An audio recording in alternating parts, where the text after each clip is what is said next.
African history, the Pan-African movement since 1900 present PAM. The Pan-African movement since 1900 present PAM. This refers to the black intellectual movement that was intended to join and unite the blacks all over the world. It was founded in 1900 by men like William S. V. Alvesta, George Padmore from Trinidad and Tobago, W. E. B. Du Bois from the Caribbean islands, and many others who were renowned lawyers and professors.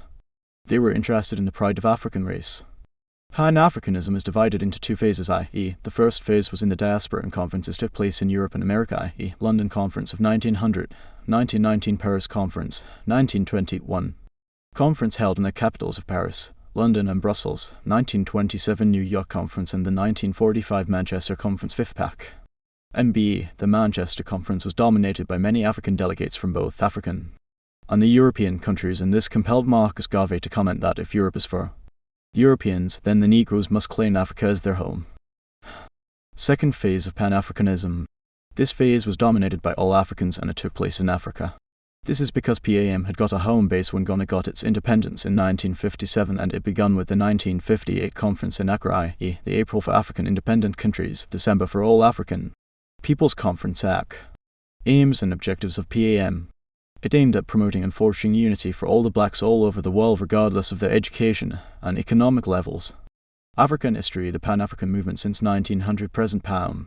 To eradicate interstate conflicts out of the entire African continent. To ensure the respect and dignity of African sovereignty and territorial integrity and independence. To uplift African standards of living and cut down the biting poverty on the continent. To enforce economic integration in order to end the economic exploitation of Africans.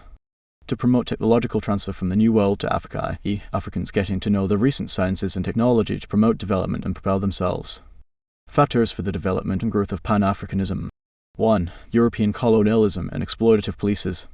2. The influence of the blacks in the diaspora, i.e. George Padmore. 3. The Italian invasion of Ethiopia in 1935. 4. The impact of the Manchester Conference in 1945. 5. The role of the black students' movement was since 1945. 6. The impact of the apartheid policy in South Africa in 1948. 7. The role of the Egyptian Revolution under Nasser in 1952. 8. The impact of Bandung Conference of 1955. 9. Ghana's independence/role of Nkrumah 1957. 10. The independence of Guinea-Conakry/role of Sékou Touré 1958. 11. The role of the Accra Conference of 1958. 12. The role of mass media in the press. 13. The formation of political parties. 14. The role of artists/NDDI, Lucky Dube, Chinua. 15. The role of African elite/impact of Western education. 16. The formation of OAU in 1963. Factors explained. 1. European colonialism and the exploitative policies led to the development of PAM. These policies were the same in all African countries, and they compelled the blacks to share experiences and lay strategies that brought them together to fight colonialism jointly. 2. The influence of the blacks in the diaspora like W. E. B. Du Bois, William Sylvester, Marcus Garvey. These mobilized the Africans and organized conferences to show them the need for African history, the Pan-African movement since 1900 present PAM. 3. The impact of the Italian invasion of Ethiopia in 1935 led to the growth of the Pan-Africanism. Ethiopia served as African model for independence and confirmed African solidarity, evidenced by the strikes in West Africa led by Nnamdi Ezekio. It inspired the African continent to help Ethiopians to restore their independence in 1941. 4. The role of the Manchester Conference in 1945 greatly influenced the development of Pan-Africanism. This conference was organized by W. E. B. Du Bois, assisted by Nkrumah, and it was vastly attended by African delegates. The conference inspired Africans to become militaristic in order to get independence. It equipped African leaders with leadership skills and encouraged African nationalists to form political parties. 5. The renewed activities of WASU in 1945 led to the development of Pan-Africanism. This body identified itself with all Africans that were struggling for their independence. They extended moral, financial, and military support to the suffering Africans, leading to the development of PAM. 6. The impact of the apartheid regime in South Africa since 1948 led to the development of Pan-Africanism. This was discriminative and segregative that made the people of South Africa to suffer in established Bantustans where life was very hard. Therefore, African countries under OAU and the frontline states offered assistance to help South Africa get its independence, leading to Pan-Africanism. 7. The role of Egyptian revolution under Nasser in 1952 led to the development of PAM. Nasser, upon getting complete independence for Egypt, extended support to liberation movements. i.e. FLN of Algeria, offered Radio Cairo to be used by the MAU fighters, provided asylum to suffering Africans like Musisi of Uganda, hence Pan-Africanism. 8. The positive impact of the Bandung Conference in 1955 influenced the development of This conference was attended by African nationalists like Nasser, Jomo Kenyatta. Kamuzu Banda, it brought Africans together, consolidated their unity, and increased their commitment for independence, hence PAM. 9. Ghana's independence in 1957 led to the development of PAM. Ghana's independence under Nkrumah made a strong stride in African history by helping African countries like Guinea-Conakry through financial aid using the budget of Ghana. This forced Africans to form close ties like Ghana-Guinea, Mali Union. African history, the Pan-African movement since 1900 present PAM. 10. The independence of Guinea-Conakry/role Sékou Touré led to PAM. Sékou Touré encouraged Africans to form unions and federations that would address Africans' problems. He adopted African socialism that was embraced by Julius Nyerere under Ujoma. This brought Africans together to promote economic prosperity to finally weaken colonialism in Africa. 11. The role of the Accra Conference held in Ghana in 1958 influenced the formation of PAM. The conference united both independent and struggling African countries. It shifted Pan-Africanism from the diaspora, and it got a home in Africa. It militarized African nationalism and encouraged the formation of political parties to capture power from the colonialists. 12. The role of the press and mass media had a strong impact on the growth of PAM. The news. Papers like Western African Pilot by Anandi Ezekibwe, the Accra Evening News by Nkrumah, and the Radio Cairo by Nasser that spread anti-colonial propaganda all revived African culture and condemned colonialism, thereby rekindling the spirit of nationalism. 13. The formation of political parties in Africa led to the development of these parties like PAIC, MPLOT, FLN, Frelimo. UNC solicited for assistance from external sources like superpowers, united Africans and sensitized them about the need for independence, adopted radical strategies to attain independence. 14. The role of artists and Ndidi such as Lucky Dube, Chinua Achebe. These brought messages that condemned colonialists. These writers encouraged Africans to identify themselves with their culture and resist from cultural manipulation, leading to the development of PAM. 15. The role of African elite/Western education greatly influenced the development of PAM.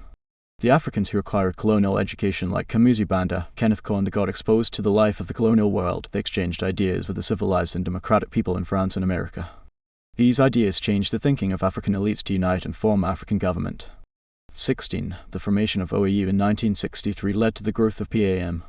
OAU united Africans on the continent. It decolonized African countries through extension of aids using its liberation committees. It imposed sanctions on colonial masters in South Africa, Southern Rhodesia. It encouraged economic prosperity through formation of regional bodies like COMESA, EAC that united Africans. African history, the Pan-African movement since 1900 present PAM. 1. Account for the development of PAM since 1945. 2. Explain the factors that led to the growth of PAM. Manchester Conference of 1945, the fifth PAC. The ANC was the fifth and the last conference held in the diaspora. It was chaired by W.E.B. Du Bois and assisted by George Padmore and Nkrumah as co-secretaries. It was attended by very many African delegates, including Jomo Kenyatta and Patrice Lumumba, etc. The contribution of MC to the growth of PAM. The conference brought the aspect of Africa for Africans. This is because the conference was dominated by nationalists from various parts of the African continent, leading to PAM. The conference equipped African leaders with leadership skills. This included Nkrumah, Kamuzu Banda, which they used in their respective countries to offer a leadership role that made the countries get independence. It militarized African nationalism. The liberation fighters in Africa were encouraged to adopt military approaches in order to uproot colonialism, i.e. Mau fighters in Kenya, FLN in Algeria, and Kamuzu Banda in Dar es Salaam, Malawi. It encouraged African nationalists to form massive political parties that led to the respective countries to independence, which include CPB by Nkrumah in 1949, Melton Orbot formed UPC in 1959, and CNC in Nigeria. These parties sensitized and united Africans for a common cause of independence. The conference made the Africans to agree to sell the idea of PAM to Africa. It therefore shifted Pan-Africanism from the diaspora to Africa, and it laid a foundation in the acquisition of a base in Ghana following the independence of Ghana in 1957. The conference brought together Africans for Africa and those in the diaspora. It fostered unity among Africans in order to share strengths to fight colonial tendencies in Africa. It encouraged African delegates to return home and provide leadership to the independence struggles. This is clearly evident when the attendants like Jomo Kenyatta, Nkrumah and Nkrumah came back to prepare their countries for independence. African history, the Pan-African movement since 1900 present PAM. It encouraged African delegates to include the masses in the struggle for independence.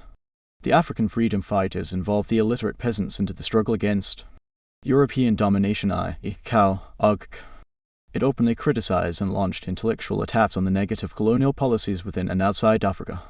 The conference condemned the inhuman exploitation of Africans through forced labor, land grabbing, denial of political rights. It advocated for cultural revival among the African states. The delegates were concerned with the abuse of African cultural values like introduction of Christianity and colonialism by Europeans. The Congress led to the formation of the West African National Secretariat in 1945. This was composed of West African politicians staying in UK and France such as Dankwa, and these condemned the atrocities of the white men. It encouraged African unity and solidarity. This helped Africans to cooperate in order to win their independence the way Liberia and Ethiopia enjoyed the fruits of independence. The Manchester Conference laid a foundation for future conferences, i.e. Accra Conference of April and December in 1958 that was organised by Kwame Nkrumah, the Cairo Conference, the U1963 Conference in Addis Ababa, and all these brought Africans together to fight for their independence. It strongly condemned racism in Africa and the African continent. The representatives agreed to treat the black race equally and therefore attacked the apartheid regime in South Africa. It increased the activities of WASU, which had been formed in 1920 by Soinka Dipo. WASU became more radical and attacked colonial masters all over Africa and demanded the implementation of the 1941 Atlantic Charter. UN 1. To what extent did the 5th PAC contribute to the growth of PAM? 2. Examine the impact of the Manchester Conference to the development of PAM. 3. African history, the Pan-African movement since 1900 present PAM. NBQN 1, 2, 3 are two-sided and 4 and 5 are one-sided. Accra Conference 1958. The Accra Conference was held in April 1958 for the independent African countries and in December for All African Peoples Conference that included over 25 African countries. The major aim of these conferences were to fight colonialism, racism and bring Africans together, and even Nelson Mandela escaped from South Africa to attend the conference. It was organised shortly after the independence of Ghana, and Nkrumah clearly stated that today is African independence and tomorrow is the United States of Africa. Role/impact of the Accra Conference. The conference provided a platform for the interaction of African nationalists. They shared a lot in common regarding the strategies for achieving African independence, and leaders like Patrice Lumumba were equipped with leadership skills. It emphasized consolidated unity of Africans. Africans were equipped with cultural and economic skills that would make them unite and move forward as a continent. The nationalists agreed to establish a base for PAM in Africa, and therefore Ghana became a home for revolutionary fighters in Africa. The theme of the conference made Pan-Africanism practical and militant. It quickened the demand for immediate independence that led to a speedy move to fight colonialism. The delegates of the conference agreed to ensure the respect for African leaders, territorial integrity and sovereignty of African countries. Africans therefore agreed to African history, the Pan-African movement since 1900 present PAM. It condemned colonial rule in the strongest terms. The participants jointly condemned the negative policies in Africa, more so in Portuguese Africa, South Africa and South Rhodesia. It enhanced the policy of NAM among the African states. This was intended to prevent African countries to join Cold War politics, which would divide African countries on ideological grounds of the West and East, and Nkrumah said we face forward not East or West. It bridged the gap between the Arab North and the Black South. Nkrumah went ahead and unified the blacks of the South with the Arab North, i.e. Algeria, Egypt, etc., in order to fight for the independence of African continent. It acted as a basis for the formation of OAU in 1963. It was through the Accra Conference that Africans thought of having a regional body that would bring African countries together to fight for their independence. It also laid a foundation for other African conferences, i.e. November 1959 Conference in Cairo, 1960 Tunisia Conference, 1963 in Addis Ababa, intended to unite Africans. It laid a foundation for regional groups, i.e. Ghana-Guinea-Mali Union, and this brought Africans together. Also, ECOWAS was formed in 1976 to promote regional cooperation in Africa. It depicted Ghana as a model country which inspired other African nationalists to fight for their independence due to the numerous changes economically, politically and socially which were copied by countries like Angola 1961, Mozambique 1964 and Guinea-Bissau in 1963. It encouraged the Africans' religious leaders in the struggle for independence. Leaders in Africa agreed that religious leaders would bring people together through their preaching, and also encouraged African leaders to think beyond political lines. It inspired militant nationalism in Africa. It encouraged the formation of radical liberation movements in Africa, i.e. SWAPO, ZANU, MPLA, FRELIMO, which finally weakened colonialism and led to independence. UN 1. African history, the Pan-African movement since 1900 present Pam. Nkrumah attended ANC in 1945 and contributed to its resolutions like shifting Pan-Africanism from the diaspora to Africa, forming political parties, which he did in 1949. He was a brain behind the formation of Ghana, Guinea, Mali Union that emphasized African unity geared towards Pan-Africanism. He appointed George Padmore to be his advisor on African issues from Trinidad. Nkrumah gave a £10 loan to Guinea-Conakry in 1958 when the French had cut ties from his country, i.e. Secutor. He gave scholarships to Africans, and this increased the level of literacy in Africa, ending poverty and empowering Africans economically. Nkrumah extended financial, material and propaganda support to nationalists and liberation fighters, i.e. ANC in South Africa. He opposed secessionist movements in Africa, i.e. Katanga secession of 1960–1963, hence encouraging continental democracy in Africa. Nkrumah laid the ground and mooted the idea of the United States of Africa, which was geared toward Pan-Africanism. He expressed solidarity with the blacks in southern Rhodesia, current Zimbabwe, when he sent the army to fight the government of Ian Smith. He provided military bases and training grounds for the liberation fighters in Africa to organize for their independence. He provided political asylum and assisted the political fugitives to settle, and this helped to organize themselves in order to attack their colonial masters. He condemned nuclear tests in Algeria during the Liberation War.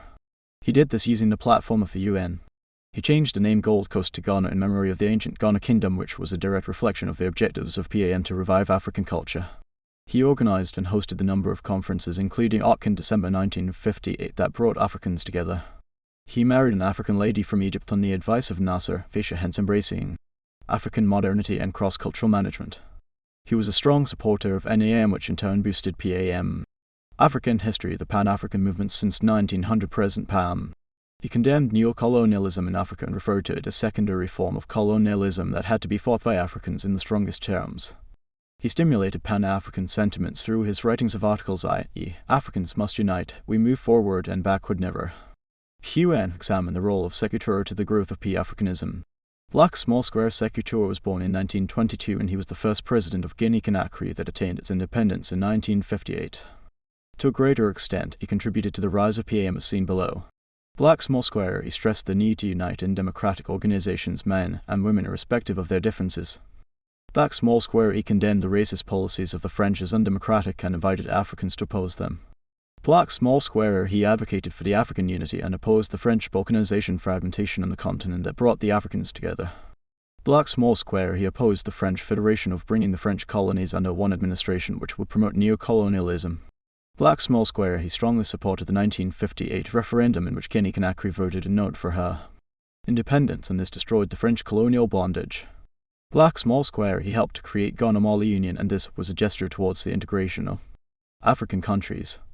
African history, the Pan-African movement since 1900 present Pam. Pan-African conferences were held in Europe and in America, and Africans from the continent could not attend due to the restrictions from the whites. This limited the exposure of Pan-Africanism. PAM lacked support from the few independent African states, i.e. Ethiopia and Liberia. This is because these countries were facing internal problems, like Ethiopia between 1935 and 1941 when Italy invaded it, making PAM more theoretical than practical. PAM was originally a movement of intellectuals, i.e. W.E.B. Du Bois, George Padmore, William Sylvester in the diaspora. Therefore, the uneducated peasants were ignored, their ideas were not represented, and this undermined the popularity of PAM in its initial stages. The widespread illiteracy and ignorance on the entire African continent greatly affected PAM by 1945. Africans were largely characterized by few people who would conceive the idea of PAM in its depth, and it became difficult to sensitize the masses about the alien foreign thing, as they claimed. Lack of a propaganda base in Africa before 1945 accounts for the limited impact of PAM. There was no place where Africans would meet to discuss the affairs of the continent until Ghana became independent in 1957, and it provided a base for the movement. The poor infrastructural development in Africa was an inhibiting factor for PAM. Transport and communication was still very poor, underdeveloped, and this limited the scale of interaction and dissemination of information about PAM and its objectives. The negative influence of colonial powers in Africa greatly undermined the impact of PAM. The colonialists looked at PAM as sabotage to their state in Africa that would inspire self-rule. Therefore, this led to the arrest of several nationalists linked to PAM like Nkrumah, Lumumba, etc. Low levels of patriotism, particularly before World War II. It should be noted that many Africans succumbed to colonialism and feared to oppose it, hence this limited the operation of PAM in Africa, and this was left to the people in the diaspora. Language barrier also made the movement have less impact on the African continent. Africans lacked a language which the common people would understand as the founders. African history, the Pan-African movement since 1900 present PAM, used the language of their colonial masters, i.e. from Europe and America. Therefore, Africans were detached from the body movement due to communication incompetence. Ideological differences among the leading personalities of PAM affected its development. It is true that all the founders agreed on aims and objectives of PAM, but often disagreed on the methods to achieve the objectives. G.W.E.B. du Bois was moderate and believed in peace, advocated for the rights of slaves, whereas Marcus Garvey was a radical and preferred violence and use of force to achieve independence in Africa. This militated against the development of PAM. PAM before 1945 had been perceived as a brief movement aimed at promoting the interests of the blacks in the diaspora. The native Africans always looked at the movement as an organization of strangers who did not have the original African culture at heart, hence it was opposed in the early stages. The black descendants in the New World experienced financial constraints. They lacked adequate resources and workforce to spread the idea of Pan-Africanism. This explains why PAM and its activities remained on paper for a long time, as the resources were very limited to finance its development. The colonial policies in Africa introduced by the Europeans could not allow PAM to have a level ground. These policies divided Africans and groomed politicians who created hatred and bickering. This was very true in the British colonies, where divide and rule was practiced. The French and the Portuguese colonies were assimilation policy that took a center stage, hence dividing Africans not to unite. The native Africans of the time were politically backward and ignorant of the rights they were to enjoy. They treated whites as a godly race, and therefore it is not surprising that their consciousness took long to be aroused for consolidated unity. Challenges of PAM from 1945. The area of operation is too big, i.e. from the Caribbean and America, Europe, West Indies and Africa, hence this limited the effective operation of PAM. African societies lacked a fairly developed cash economy that would be used to finance the activities of PAM. The African societies therefore were weakened by the European colonial policies. African history, the Pan-African movement since 1900 present PAM. Lack of militant nationalism on the African continent. This was only realized after World War II, i.e. by ex-service men and the emergence of intellectuals that attended the MC. Lack of indigenous African political culture of purpose. The Africans were forced to adopt the Western political culture, like the multi-party politics and disguised democracy, which would not solve the African problems, but only divided them. The heterogeneous nature of the Africans in terms of race, tribe, i.e. Africa has the blacks, coloreds, white and Indians. Also, so many languages are spoken on the African continent, and with a variety of religious views which can't foster the gospel of PAM. There was a problem of regionalism in Africa. Nkrumah Nasser advocated for the integration of all Africans into the United States of Africa as the pioneers of PAM proposed. Others, like Azikiwe of Nigeria, opposed this and considered smaller groupings, hence leading to smaller organizations, i.e. COMESA, SADC and ECOWAS. The impact of civil wars divided the African states and affected unity and cooperation, i.e. the 1967-1970 Biafra secession, 1960 Katanga secession divided Africans, as some countries in Africa were in support of the destruction of those countries. The interstate and personal rivalries in Africa have dragged down PAM. African leaders were seen supporting the subversive activities of the rebels in different countries, and cases in this category include Uganda and Rwanda, being accused of supporting the Nyamurenge to overthrow the government of Laurent Kabila. The weaknesses of OAU impacted negatively of PAM. OAU was never perfect since its inception. It was economically and politically weak, it had no army, etc. amidst ideological differences. The differences in the level of development among the Africans, stronger economies like Egypt, Ivory Coast and Nigeria were not willing to share their resources with poor countries like Burundi, Uganda and Mozambique, which hampered unity. Bad governance which surrounded the African continent. This was witnessed in the violation of human rights in Uganda under Idi Amin Dada, Mobutu Sese Seko of Zaire. This was a reflection of colonial oppressive rule of the Europeans on the African continent, hence a challenge of PAM. Neo-colonialism has further impacted negatively on PAM. Former colonial masters. African history, the Pan-African movement since 1900 present PAM. Undermined development which can bring about effective economic prosperity as advanced by the pioneers by PAM. The independent states have been divided along Anglophone and Francophone lines. These countries adopted foreign cultures as they have been made vulnerable to the dictates of their former foreign masters instead of addressing their local problems. Achievements of PAM. 1. Assess the contribution of PAM up to 1963. 2. To what extent has PAM fulfilled the aims and objectives of its founders? 3. Discuss the achievements of PAM since 1945. The PAM led to decolonization of the African continent. Ghana was decolonized in 1957 and other African countries followed, with South Africa being decolonized lastly in 1994, hence the movement gained independence for all African countries, and this was a great achievement. The activities of PAM made many Africans in the diaspora to return home from Europe and America. Marcus Garvey advocated for the Back to Africa as a slogan, and this forced many Africans to return. George Padmore became a citizen of Ghana, and other nationalists like Kamuzu Banda Malawi returned home.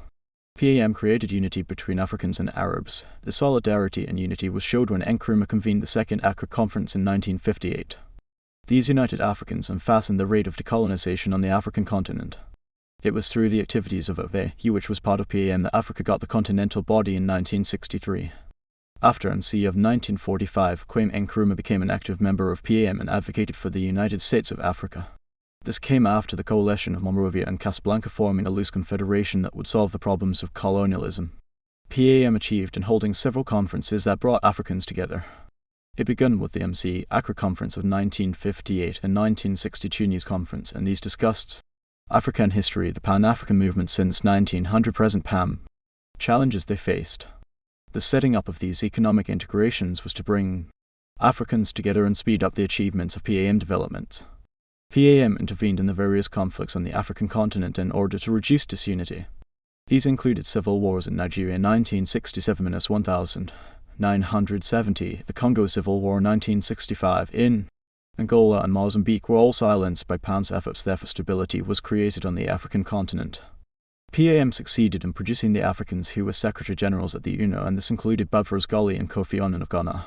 These Africans spoke vehemently in the same voice in international forums for the voice of the voiceless Africans, hence uplifting the dignity of the African race.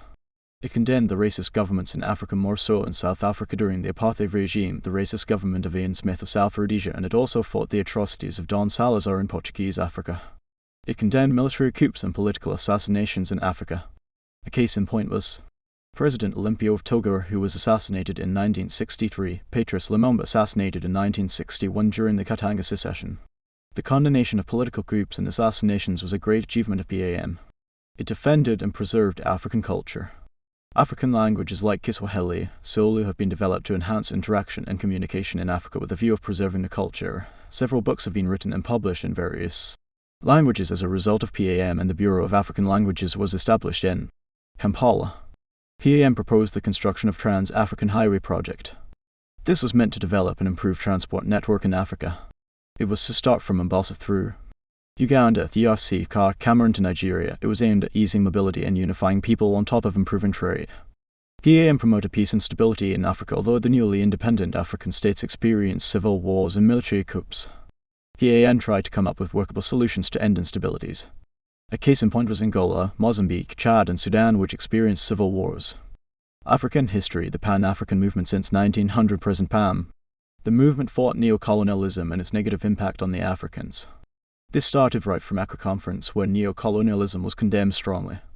Africans were encouraged to decrease relationships with the colonial masters, and Nkrumah described this as the worst and the dangerous form of imperialism and appealed to the African states to fight it with all their strengths. PAM has stayed for a long period of time, and this is a great achievement. Its long stay is attributed to the strong state togetherness among African leaders by evolving from a loose confederation of OAU to O, which is a major continental organization. Failures/weaknesses of PAM. PAM failed to completely end slavery in Africa. Countries like Sudan, Morocco, Chad, Mauritania have consistently practiced slavery, and this is a failure of PAM. Africans have not been accorded the respect and dignity they deserve in the world. Sectarianism and racism still exist on the continent. Blacks are not fully represented in games and sports. Africans' teams are considered inferior, unlike their counterparts in Europe and America, which are regarded superior, and this difference brings Africans to be looked down. The movement failed to convince all the blacks to return to Africa from the diaspora. Many of these could not return because of the extreme poverty on the continent. Only those few who returned, like George Padmore, were to assess the performance of PAM, but not stay in Africa. Hence the failure to bring back the people of the black origin was African history, the Pan-African movement since 1900 present PAM. PAM failed to achieve a common market and a single currency for the entire continent. This has made it difficult and has caused competition and protectionism. It has therefore failed to bring about a uniform currency that has made African countries to stagger and dwindle at the expense of stronger currency like dollars, euros, pounds, yen, etc. PAM has failed to end conflicts on the African continent. Africa is still a continent of restless conflicts like those that exist between Rwanda, Burundi, DRC, Uganda, Somalia, Ethiopia, etc. PAM has failed to end the military coups and assassinations on the African continent, i.e. President Talbot of Liberia was overthrown by Samuel Doe in 1980 with bloodshed. Laurent Kabila was killed, Gaddafi were killed, and this was a failure of the movement. It failed to stop cultural erosion. The Western culture is still preferred, and Africans were seriously copying the Western culture through the wave of globalization and promoting cultural alienation. PAM has done nothing to stop the ugly scenario of the dress code, including nudity, which oppose African culture. It failed to eradicate neocolonialism in all its forms, like foreign aid, technological transfer, and education. This has made African countries to associate with their colonial masters and the Western world in general, hence losing their direct independence as colonialism came back through the back door. It has failed to eradicate poverty, ignorance, and diseases in Africa. Africa is regarded as one of the poorest continents in the world, where people die of treatable diseases due to mass illiteracy. The movement has therefore failed to improve the welfare of the people on the continent. It has failed to create a continental language. The African continent up to date lacks a common language, and they speak English for the Anglophone states, French and Kiswahili was proposed to be a continental language, though it is restricted in Africa and spoken by a small percent of Africans. It has failed to stop human rights abuse in Africa. It is on record that Africa has a worst record of human rights abuse and violation due to existence of dictators in government who kept on killing, beating, and bundling opposition leaders upon rest. It has failed to ensure infrastructural development on African continent. Many of the African history, the Pan-African movement since 1900 present PAM system. This has affected the mechanism of development in the areas of agriculture and industrialization, hence making Africans to fail to realize the MDGs. Algerian WAR of independence 1954-1962. UN 1. Account for the War of Independence in Algeria. 2. To what extent was France responsible for the Algerian War of Liberation between 1954 and 1962? 3. Account for the delayed independence of Algeria. 4. Examine the role played by National Liberation Front FLN towards the independence of Algeria. 5. Examine the consequences of the 1954-1962 Algerian Revolution. Causes. Algeria is found in the Maghreb region, dominated largely by Arabs and Kabylie speakers. It was colonized by France in 1830. In November 1954, a liberation war led by Ahmed Ben Bella, Belkacem Krim, Ferhat Abbas, Moussa Hadj under the FLN umbrella started war against the French colonial rule and raged on until 1962. 1. Desire for independence caused the Algerian War of Liberation.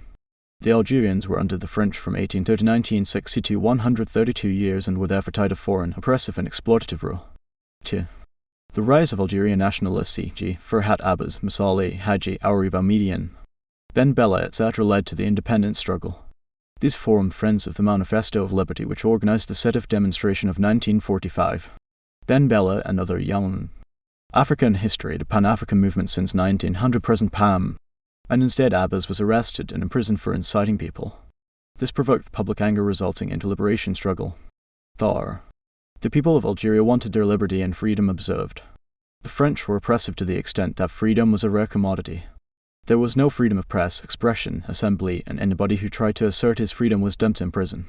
Therefore, Algerians emerged on the war stage to claim their rights and liberties. 5. Influence of Cold War politics caused the Algerian War of Independence. The Communist bloc fully supported the Algerian War of Independence, providing military logistics, economic assistance, moral backing, and financial aid to FLN to dispose of the capitalist France. 6. Impact of World War I and II caused a war of independence in Algeria. It equipped Algerians with military tactics skills, and it was an eye-opener against colonialism, e.g. Ben Bella, a leading nationalist in Algeria, participated in World War I and II on the side of France and acquired military experience that he used to wage a war against France in Algeria. 7. Declaration of Algeria as an overseas province of France caused the War of Independence. In 1951, France declared Algeria as her metropolitan/overseas province despite geographical differences. This meant that whatever happens, Algeria would never be independent because it was part and parcel of France. This was unacceptable to the Algerians. They preferred to be treated as a colony which would have a right to demand for their autonomy. 8. Impact of the V-Day celebrations of 1945 resulted into the independence struggle in Algeria. On 8 May 1945, Algerians were celebrating their victory in Europe and used the celebrations to demand for Algeria's independence. They moved with banners chanting, "Long life free Algeria, down with French colonialism." This did not please the African history, the Pan-African movement since 1900 present Pam. 9. The formation of radical political parties e.g. National Liberation Front FLN in 1954 caused the war. Radical nationalists in Algeria grouped themselves under FLN, mobilized and politicized the masses against the French, declared war in 1954 and sustained it up to 1962 with the view of redeeming Algeria. 10. The influence of the American troops in Morocco inspired the War of Independence in Algeria. The Americans in Morocco convinced the conservative sultan to demand for Morocco's independence from the French and cause viable changes in the country. This inspired the Algerian to demand for similar changes against the French in Algeria. The colonization/train independence of Morocco and Tunisia in 1956. 11. Success of the 1952 Egyptian Revolution caused the independence struggle in Algeria. Egypt under Nasser was against foreign colonial rule. She funded the activities of Algerian nationalists against the French colonial rule. Algerian nationalists were given asylum in Cairo, gave military training, arms, etc. in order to root out colonial rule from Algeria. 12. Influence of the Vietnamese War of Independence against the French caused the War of Independence in Algeria. The Vietnamese began the independence struggle in 1946–1954 with the Viet Cong under the Chi Minh and defeated the French at the famous Battle of Dien Bien Phu. Therefore, Ben Bella witnessed their defeat in the Vietnamese War and concluded that the Algerian would defeat the French in the Algerian desert, hence forming African history, the Pan-African movement since 1900 present Pam. 15. The imposition of the French culture onto the Algerians caused the Liberation War. The French imposed the French language onto the Algerians and undermined Arabic. They required the Algerians to dress, speak and behave just like the French did through the policy of assimilation. This was resented by the Algerians, hence the War of Independence. 16. Religious differences between the Arab Muslims and the Catholic French colonialists caused the Liberation War in Algeria. The French forced Algerians to convert to the Catholic faith and abandon Islamic practices. The Quran was replaced by the Bible. Mosques were turned into churches and Islamic names were substituted with Christian names. The Arab Muslims in Algeria hated being ruled by infidels Catholic and were annoyed by the French. This compelled the Algerians to stage the War of Independence. 17. Racial discrimination against the Algerians caused the Liberation War. The French practiced discriminatory measures, employment and promotion, favouring majority the white settlers, e.g. Farhad Abbas, which rekindled the opposition to French colonialism, got discontented with the discrimination he experienced in the promotion in the French army.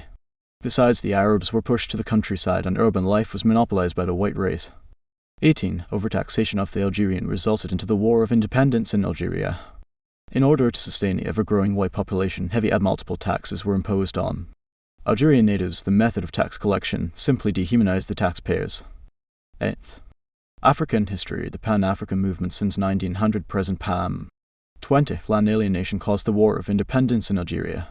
From 1830, when the French occupied Algeria, there was an influx of poor whites into Algeria.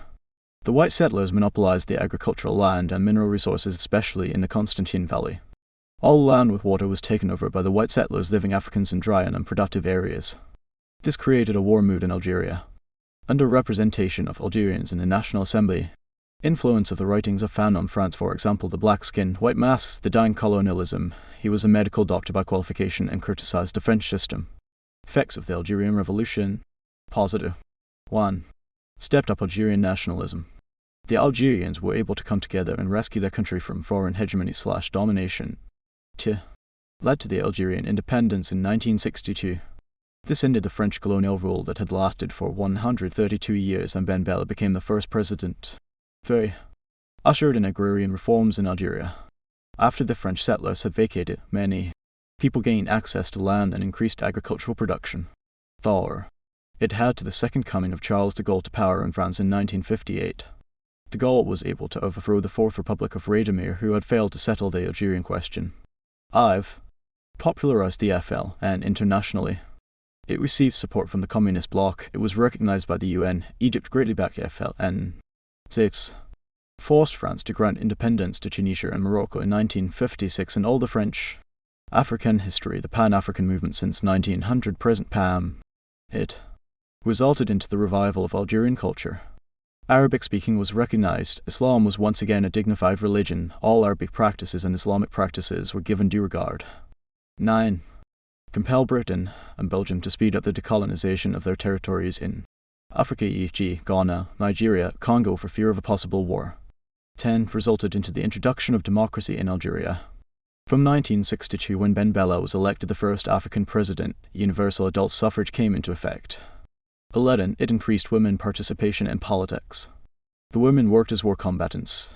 Spies, recruitment agents, smugglers of war weapons. After the war, the women gained significance in the civil service, army, and politics. 12. Led to the adoption of socialism in Algeria. This was partly because Algeria received a lot of support from the socialist countries during the independence struggle. She was able to get economic, political, and social aid to rehabilitate the economy, e.g. from USSR, China, etc.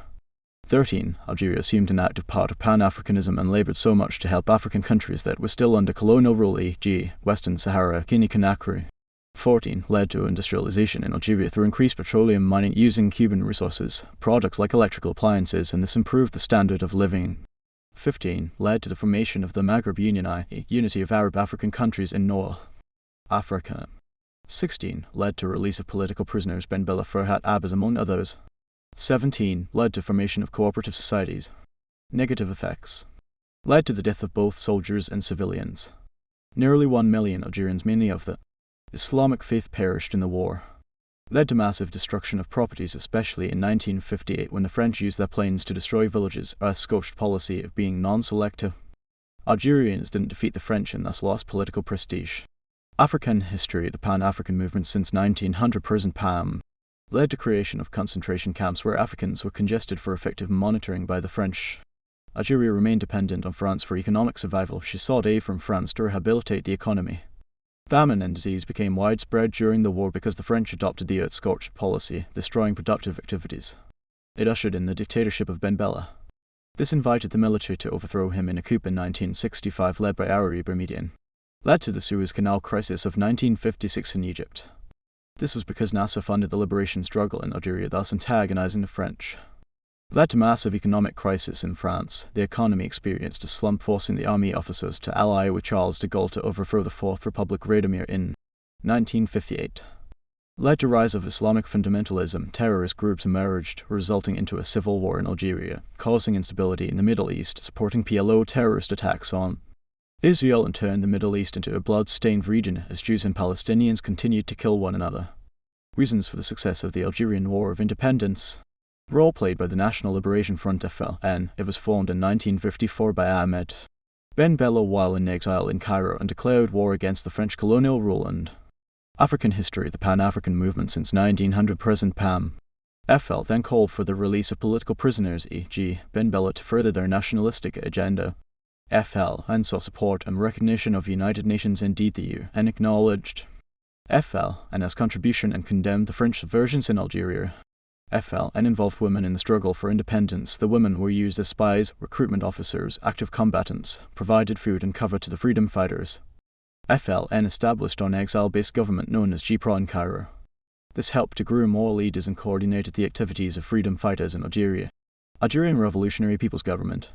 FL and established external bases in Morocco, Tunisia, and Egypt. Such bases were used for training, recollection, and based in such areas to attack the French colonial government. FL and openly criticized and exposed the evils of the French colonial rule, e.g. killing of innocent people, detention without trial, overtaxation, etc., making the public and the international community to react. FL and established political and economic reforms in all liberated areas, e.g. grassroots democracy, agricultural reforms, rule of law, etc., which made Algerians value the cause for independence. It established a propaganda base to propagate anti-colonial messages, i.e. set up Free Voice of Algeria, which mobilized and sensitized the public of resist French colonial rule. FL and forged unity among Algerians, i.e. the Arabic speakers and the Kabyle speakers. The whole country was bound together to resist a common enemy for the sake of Algerians' independence. In 1962, the French granted Algerian independence following the talks and a referendum which FL and represented the Algerians. The contribution of Algerian nationalists led to the end of French colonial rule. For example, Ben Bella, Ari Boumediene, Belkacem Krim, etc. They fought the French, involved in dialogue, participated in the 1962 referendum, recruited freedom fighters, solicited for external support, called for unity during the struggle for independence, formed a radio for spread of propaganda, and accepted instruments of power from the French in 1962. African history. The Pan-African movement since 1900 present PAM. The strategic location of Algeria led to the success of the independence struggle. Being located in the desert with extreme conditions of heat and lack of water, it proved hard for the French forces to finish off the freedom fighters. The African were used to fighting in such harsh conditions and thus were able to win the French forces in most battles. The rise of power of Charles de Gaulle in France in 1958 blessed the independence struggle in Algeria. De Gaulle was not ready to continue with war against Africans, initiated dialogue with FLN and organized a referendum which FLN swept with 99.7% in favor of independence. Support from the communist bloc favored the independence of Algeria. It provided financial and military aid to FLN and extended moral support to freedom fighters, which inspired them to fight with vigor for independence. Support given to Algerians by the Arab League/Arab states led to the success of the independence struggle. These countries used Tunisia to channel financial and military aid to FLN. Anti-war mood in France led to the success of the independence struggle in Algeria. The French youth who supported de Gaulle's resolves to grant independence to Algeria later turned to demonstrations in Rouen, Toulon and Vernis.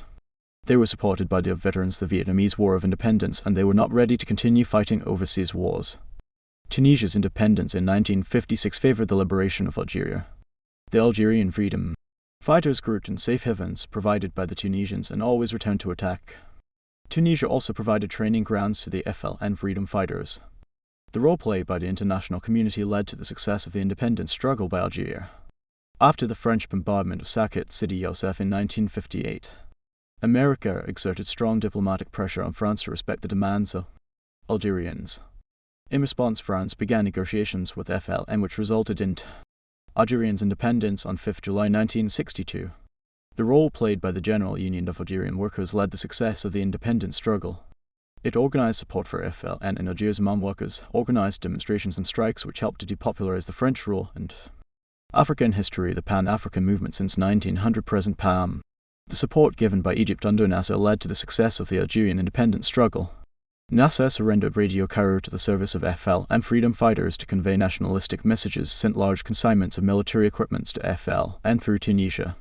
The role played by the women led to the success of independence struggle in Algeria.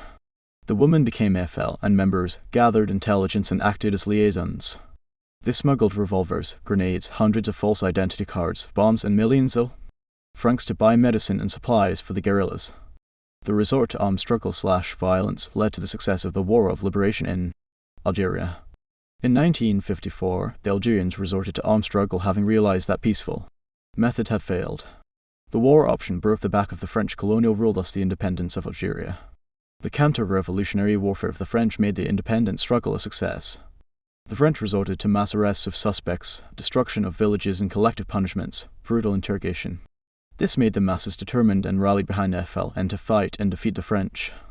Popular support given to the independence struggle led to the success of the Algerian Liberation War. The public fully supported the struggle, and by 1962, FLN forces numbered 200,000 troops. Role played by Nkrumah against the French stabbed colonial rule in the back. Nkrumah strongly opposed the French nuclear tests that were being carried out at Regan in Algeria. When the French continued with the nuclear tests, he froze French economic assets in Ghana until they agreed to negotiate for independence. He sent off the French ambassador from Accra and recalled the Ghanaian ambassador in Paris.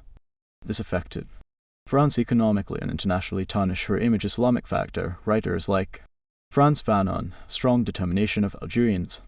The 1965 Algerian Revolution coup. QNS 1. Account for the 1965 military coup in Algeria. African history, the Pan-African movement since 1900 present PAM. To what extent was Ben Bella responsible for his own overthrow in 1965? 4. How far were economic factors responsible for 1965 Algerian Revolution? In 1965, the government of Ahmed Ben Bella was overthrown by Houari Boumediene in a military coup. This was due to Ben Bella became a dictator and could not be tolerated anymore. He hated all positive criticism directed towards his government. He became final in all state decisions. The opposition was steadily suppressed and voices of the majority were shunned. This caused the overthrow of Ben Bella. Transformation of Algeria into a one-party system caused the overthrow of Ben Bella. He only allowed FLN political space. Emerging political parties were suppressed in their infancy. Failure to fulfill promises made at mass rallies caused the downfall of Ben Bella. He became a great speaker with brilliant promises and fulfilled none of them. E.g., promised rapid development, employment, land redistribution, etc. But 1965 nothing had come to fulfillment. 1965. Insufficiency of social economic facilities, especially in Algiers, caused the coup. Power supply, water, etc. became very scarce and life for the average Algerian proved hard. Low levels of education and experience of state workers caused the overthrow of Ben Bella. He was accused for failing to rapidly improve education facilities and taking Algerians for further training to fight inefficiency in the economy. Unemployment, which led to the brain drain, led to the overthrow of Ben Bella. 70,000 elites moved out of Algeria to seek for employment, especially France, leaving behind a manpower crisis. The economy was run down. High levels of poverty among the Algerian peasantry caused the downfall of Ben Bella. The Algerian economy was characterized by inefficiency despite increased productivity. This resulted into low prices for people's produce, making poverty room large among the peasant. Lack of economic progress despite the increased prices of oil. The proceeds were African history, the Pan-African movement since 1900 present PAM. Divisions in the army caused the downfall of Ben Bella. Ben Bella had a proposal to form a people's militia and ran down the national army. This did not please the army officers who had just liberated the country from French colonial rule. Personal rivalry between Ben Bella and Boumediene caused the military coup of 1965. Ben Bella had spent a lot of time in prison during the liberation struggle and only released in 1962 to become a leader. Therefore, Boumediene did not appreciate Ben Bella as a national leader. Ben Bella was planning to reshuffle Boumediene as the army commander. Breakdown of the economy caused trouble for Ben Bella. As workers took over factories and shared profits after paying a contribution for the state, they mismanaged economic affairs of the country. Production sectors were paralyzed. Failure of Ben Bella's socialist reforms led to the overthrow of his government, e.g. he nationalized major means of production, e.g. industries, banks, large private enterprises, etc., and in the event antagonized capital owners. These teamed up with army officers to oust the government of Ben Bella. Corruption and inefficiency in the government of Ben Bella caused his overthrow. Then, Bella failed to control misuse of public funds by his ministers, permanent secretaries, and army officers and accumulated wealth within a short time.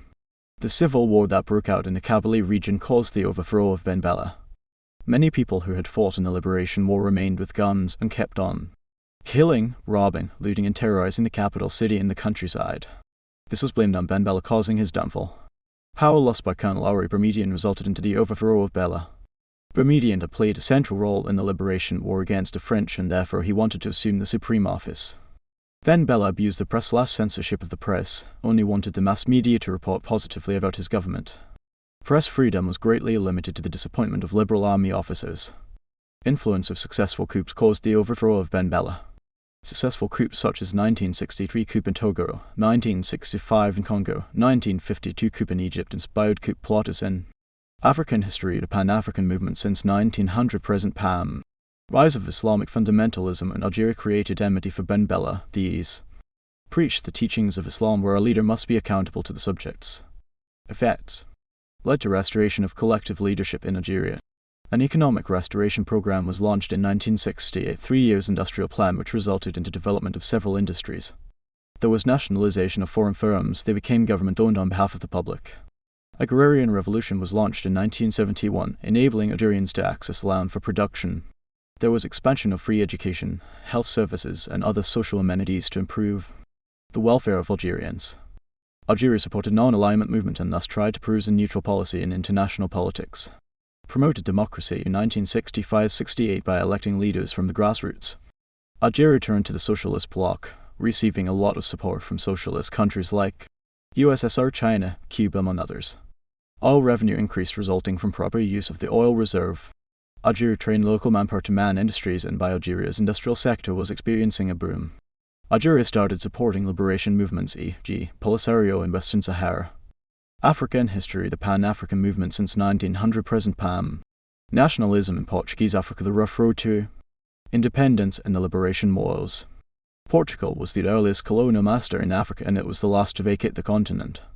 The Portuguese colonies included Mozambique, Angola, Guinea-Bissau, Cape Verde, Sao Tome and Principe. NB, the Portuguese used very autocratic, coercive and regressive methods to administer the colonies, and this greatly delayed the independence of the Africans. The Africans therefore resorted to armed struggle to claim their rapid independence. Factors that delayed independence in the Portuguese colonies. 1. The Portuguese regarded their colonies as overseas territories, leading to delayed independence. The Portuguese leader Dom Salazar smuggled this issue into the Portuguese constitution, and it became illegal and difficult to grant independence without amending the constitution. African history, the Pan-African movement since 1900 present PAM. 3. The military superiority of the Portuguese contributed to the delayed independence of Portuguese Africa.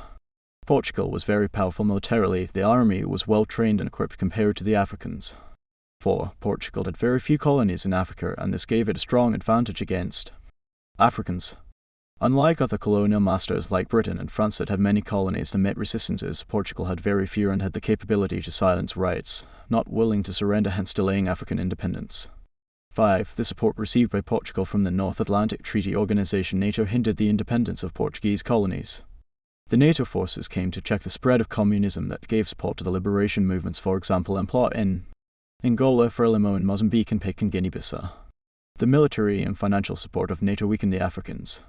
6. Limited exposure to nationalistic ideas among the Africans delayed independence struggles.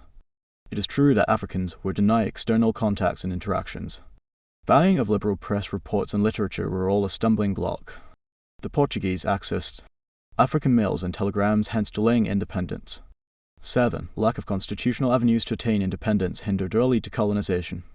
Africans were denied participation in political affairs, were not represented in the parliament, and all political activism was restricted. 8. The conservative rule of Dr. Dom Salazar in 1928-68 delayed the independence of Portuguese colonies. Dom Salazar was very repressive and not prepared to grant independence. He was opposed to liberal ideas, and he remarked thus, "I cannot bend the winds of change." This broke the hopes of the Africans not to get early independence. 9. The ruthless policies of the Portuguese administrators also delayed the independence of the Portuguese colonies, suppressed the African programs, strikes. About 49 dock workers were shot dead in Mozambique, 50 in Guinea-Bissau, and 200 in Angola. Leaders like Agostinho Neto were arrested and publicly flogged, hence discouraging Africans' activities. 10. The establishment of rehabilitation centers reserve camp. These camps housed suspects. African history. The Pan-African movement since 1900 present PAM. Villages were created and African homes were destroyed. The Scorched Earth policy was applied, which denied African freedom. 11. The increased deployment of Portuguese troops to counter African resistances delayed independence. The large number of troops that amounted to 200,000 soldiers by 1970, which weakened Africa hopes for early independence. 12. The economic advantage of African colonies to Portugal delayed independence. The independence of Africans could weaken the economy of Portugal. The existence of Portugal in Africa had guaranteed her middlemanship position in Europe and could not therefore let the colonies get independence. 13. The economic dwarfness of Portugal delayed the independence of Portuguese colonies. Portugal was very poor and could not sustain its economy without the financial support of African territories. This therefore delayed independence. 14. The high literacy rate among the Africans delayed the independence. It should be noted that the Portuguese deliberately offered an inferior education, and the education did not offer technical skills to Africans and intellectual abilities. This therefore limited the scope of nationalistic movements, hence delaying independence. 15. The divide and rule policy of the Portuguese affected nationalistic sentiments among Africans. National unity of purpose was destroyed by the Portuguese of the Ovimbandu against the Bakongo in Angola, the Fila and the Balonte in Guinea-Bissau, and the Makiu Nyani against the Makonde in Mozambique. This retarded early independence struggles. 16. The existence of ethnic nationalism, micronationalism affected the independence of Portuguese colonies. The Bakongo, Mbandu and Ovimbandu in Angola were not united. Fila and Balonte in Guinea-Bissau never cooperated, and the Nyani, Makiu and Makonde in Mozambique were also grumbling. The failure to diffuse ethnicity delayed the independence of Portuguese colonies. 17. The apathy that existed among Africans delayed independence. Some Africans were not interested in the cause for independence and could not join the liberation struggles. Others used peaceful means to demand for independence, yet colonial masters understood the language of violence. African history. The Pan-African movement since 1900 present PAM. 18. Absence of capable and charismatic leaders in the initial stages of liberation delayed independence. The fierce leadership of Dom Salazar discouraged people to offer leadership in the infant stage. The likes of Eduardo Mondlane, Amilcar Cabral, and Agostinho Neto emerged in the 1950s to catalyze the effective and meaningful struggles. 19. Lack of organized internal bases for the liberation movements delayed independence. Most of the liberation movements like Frelimo operated in Tanzania and Malawi. MPLA operated in Congo Zaire and Congo Brazzaville. PIC operated in French Guinea. This made them to have slim impact on the Portuguese stay in Africa. 20. The weaknesses of the Organization of African Unity (OAU) affected nationalism in Portuguese Africa. OAU had established a liberation committee based in Tanzania, but it made more condemnation, and its contribution remained theoretical due to limited funds and military incapacitations. 21. The double standards of the United Nations Organization UNO frustrated the efforts of Africans in Portuguese colonies. The UN verbally reacted and imposed weak sanctions on the Portuguese. Some members of the UN also doubled as members of NATO that gave support to the capitalist Don Salazar.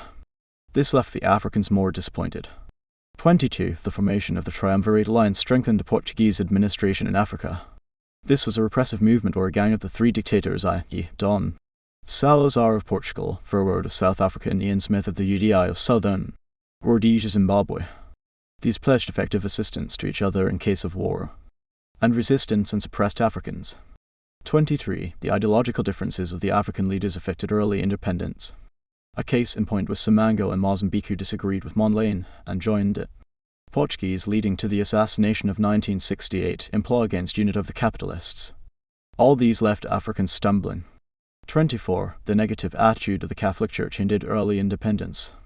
The Catholic Church condemned the African liberation movements as terrorist clubs. They used their spiritual platform to scare away thousands of Africans, contributing to the delayed independence. Reference questions. Africa and history, the Pan-African movement since 1900 present PAM. 3. Discuss/explain the problems faced by the PAIC/Frelimo/MPLA in the struggle against the Portuguese rule. 4. To what extent did the Portuguese colonial policies delay in the independence in Africa? Causes of the liberation struggles in Portuguese colonies. The Africans in the Portuguese colonies tried to use peaceful means in the initial stages. However, independence was far from reach and they resorted to armed struggle against the Portuguese. The people of Angola formed MPLA in 1956, launched war against the Portuguese in 1961. 1975 led by Agostinho Neto. The nationalists in Guinea-Bissau formed PAIC in 1954 by Amilcar Cabral. The war began in 1963-1974. The people in Mozambique formed Frelimo in 1962 under the leadership of Eduardo Mondlane and Simango. The war began in 1964-1975. The Portuguese regarded the colonies as overseas provinces which barked off the wars. This idea was declared in the 1951 Constitution of Portugal and instigated African feelings that Africans applied violence to break the colonial bondage. The brutality of the Portuguese led to the outbreak of the Liberation Wars. The Portuguese killed over 200,000 Angolans, others were terribly wounded in public flogging, e.g. Agostinho Neto. Dock workers were killed in Mozambique and Guinea-Bissau and others killed in strikes. All of these sparked off armed struggle for independence. See, lack of constitutional means to achieve independence forced Africans to declare war on the Portuguese. Africans in Angola, Mozambique and Guinea-Bissau were denied political participation in parliamentary structures. This compelled Africans to resort to the Liberation War. The dictatorial policies of the Portuguese led to the wars of independence. The Portuguese suppressed the freedoms of people in Angola, Mozambique and Guinea-Bissau. The press was censored and political parties were banned. These undemocratic activities pushed the Africans to resort to violent approaches. The tight spy network exposed by the Portuguese police PAID contributed to the war. The PAID carried out inhuman acts like unwarranted arrests and public humiliation such as Neto. Africa and history, the Pan-African movement since 1900 present PAM. Increased deployment of the Portuguese troops in Africa laid a foundation for the war. The number of soldiers by 1960 was increased in Angola, i.e. 60,000 and 70,000 in Mozambique respectively. This made Africans also to reciprocate by forming strong armies to engage the Portuguese. The establishment of concentration camps by the Portuguese occasioned the wars. These centres were set up to contain African resistances and to deny them access to foreign assistance. Africans were tortured and others assassinated in these centres, hence raising concern leading to the wars. The formation of the liberation movements by Africans in Portuguese Africa led to the armed struggles. PAIC was formed in 1954 in Guinea-Bissau, MPLA in 1956 in Angola and Frelimo in 1962 in Mozambique. These organized the masses, united the people and declared guerrilla war against the Portuguese. The desire for political independence occasioned the liberation wars. Africans developed great nationalistic sentiments that pushed them into the war. This was because of the long period of political denial, hence making the war inevitable. Influence of the Marxist ideology socialism in Portuguese Africa caused the wars. This ideology called for a classless society, was against imperialism and advocated for the use of militarism against foreign domination. The communist states therefore offered support to Africans to fight the Portuguese. The influence of the independent neighbouring states also contributed to the wars in Portuguese Africa. Countries like Congo Zaire, Congo Brazzaville, Guinea Conakry, Senegal, Tanzania and Malawi inspired the Portuguese colonies to raise their morale for independence. The neighbouring states provided the logistical support, i.e. financial, military and external bases for the wars. All the role of the nationalistic leaders caused the wars. These included Agustin Neto, Angola, Amilcar Cabral in Guinea-Bissau, and Eduardo Mondlane in Mozambique. These provided courageous and visionary leadership in the turbulent times, hence making the wars inevitable. Enforced labour imposed on the Africans also caused the wars. Africans were made to offer labour on public works, for example roads, plantations, without payment or meagre pay. This was African history, the Pan-African movement since 1900 present Pam. In the unfair and heavy taxation imposed on the Africans caused the liberation wars. The methods of taxation were very cruel and harsh.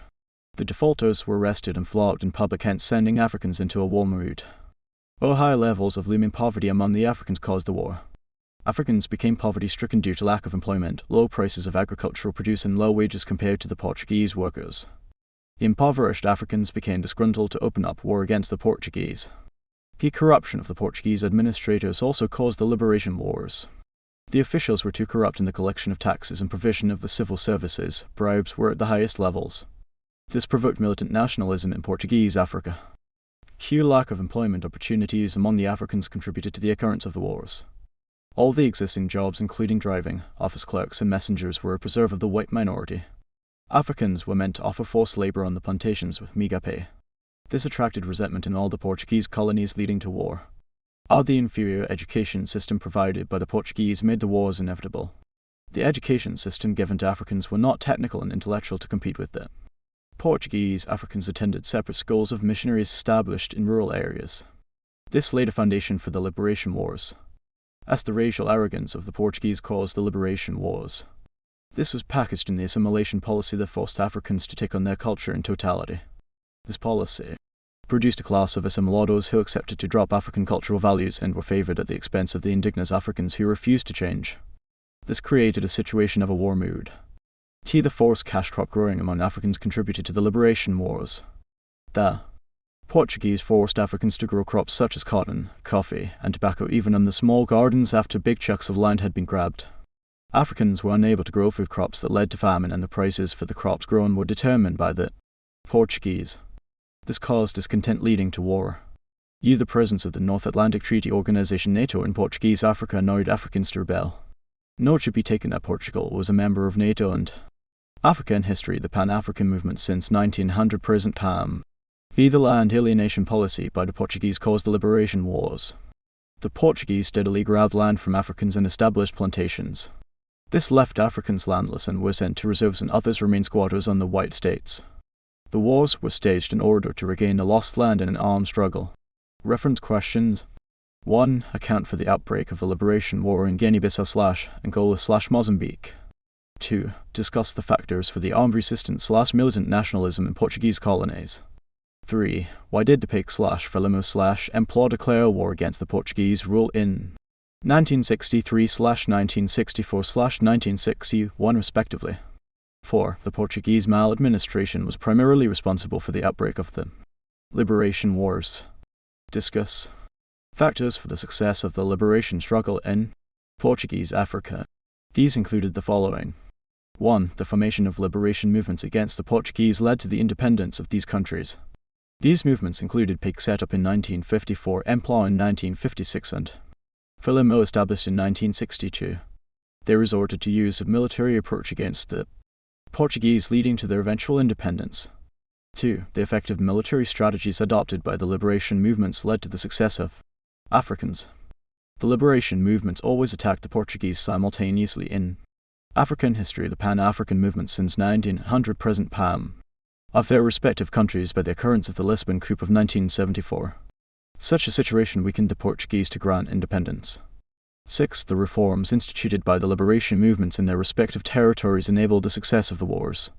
The movements established liberated zones where the masses were involved in decision-making and grassroots leadership. The movements established elementary schools to provide free education, and health centers were set up which won the support of the masses. 7. The continuous repressive methods of the Portuguese hardened the Africans and raised the impetus for independence. Concentration camps were set up to bundle Africans, African homes and gardens were destroyed, nationalists were tortured and killed. All these undermined the popularity of the Portuguese. 8. The formation of the Congo Alliance by the liberation movement strengthened the African struggles. This was a composition of MPLA, PIG and Frelimo. The combination of the liberation movements cooperated and shared ideas to weaken the Portuguese rule in Africa. 9. The simultaneous occurrence of liberation wars contributed to the success of African struggles. The Angolan War began in 1961, the war in Guinea-Bissau began in 1963, and the war in Mozambique started in 1964. These wars drained Portugal financially and militarily, leading to the success of the African struggles. 10. The withdrawal of native forces from the Portuguese colonies weakened the colonial administration.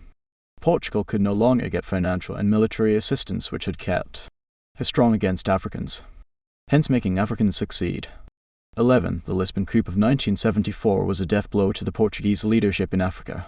The coup led to the overthrow of a dictatorial government in Portugal and led to the emergence of a liberal leader called Antonio de Spinola, who granted independence to the colonies, i.e.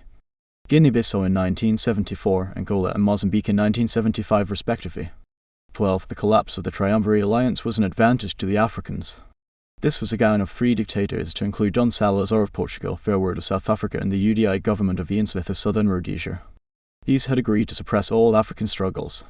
However, the death of some founder members made it incapable to continuously block African struggles. African history. The Pan-African movement since 1900 present. PAM and Congo Zaire supported MPLA of Angola, while Tanzania and Zambia supported Frelimo, leading to the success of liberation movements.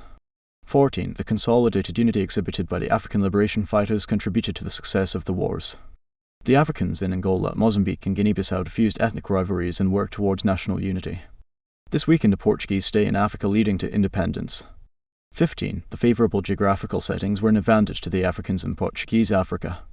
Guinea-Bissau was covered with mangrove forest and thick bamboo forests. Mozambique had a thick forest cover near Niassa, and Antete, Angola was advantaged with the coastline. All these favoured the movement of the Africans and were a disadvantage to the Portuguese. 16. The role of the Organisation of African Unity OAU enabled the attainment of Portuguese in Africa.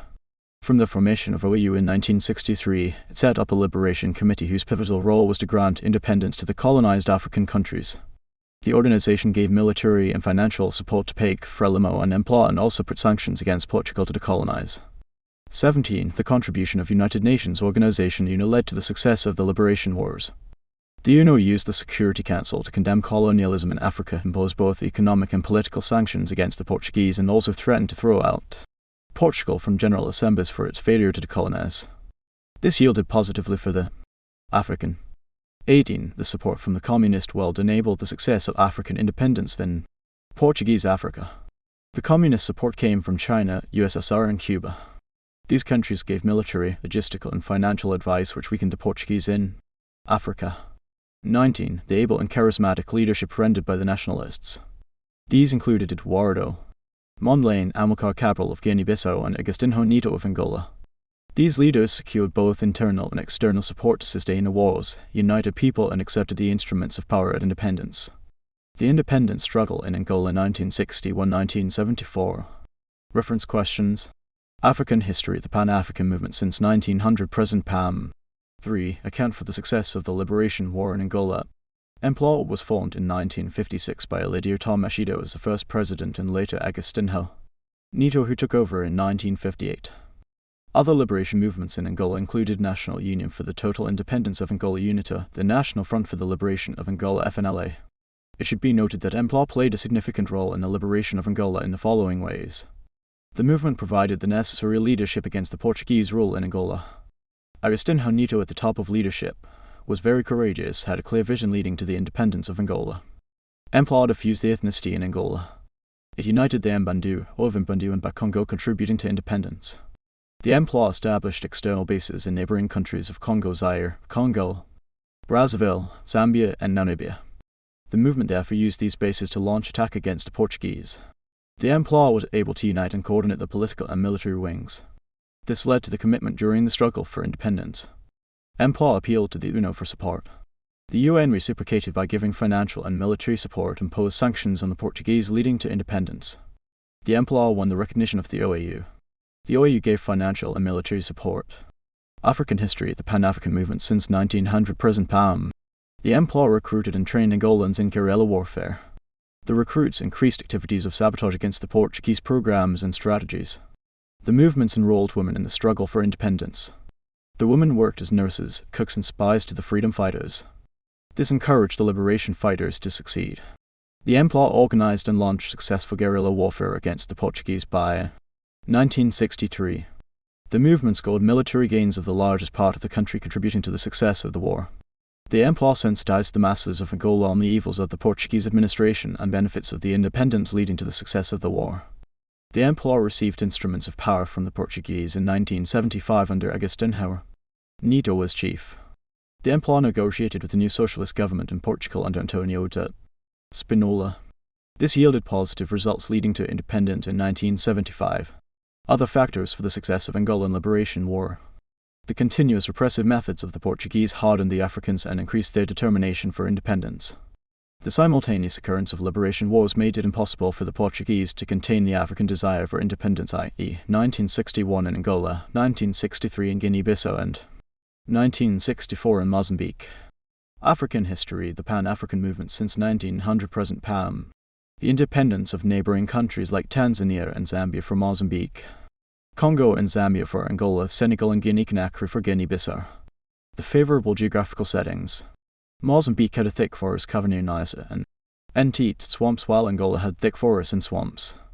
Reference questions. 1. Examine the role of Agostinho Neto in the struggle for Angolan independence. 2. To what extent did Agostinho Neto contribute to the decolonization of Angola? Preamble. Agostinho Neto was born in 1922 to a Methodist priest in Bengo, a small village in rural Angola. He was a graduate of medicine in the University of Lisbon and joined the ranks of Empla in 1958. Dr. Neto played a great role in the liberation of Angola in the following ways. Neto provided able and charismatic leadership during the liberation struggles. His character was composed of courage, vision, and dedication, hence winning the independence of Angola. Agostinho Neto wrote poems and articles about the suffering of the Angolans. This created awareness among the nationals. Neto led the Angolan delegation to Lisbon to present the Angolan grievances. This was intended to effect political reforms and independence. Agostinho organized demonstrations and strikes against the Portuguese imperialism. He was part of the Angola cotton worker strike in Malange. He represented and sought recognition from OAU. The OAU responded by giving moral. African history, the Pan-African movement since 1900 present PAM.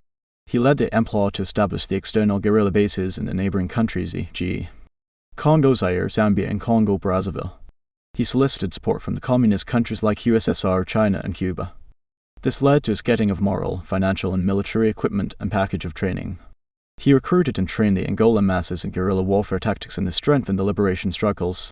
He launched an armed struggle against the Portuguese colonial rule under Empla in 1961. He recruited women in the military and political wings of the Empla.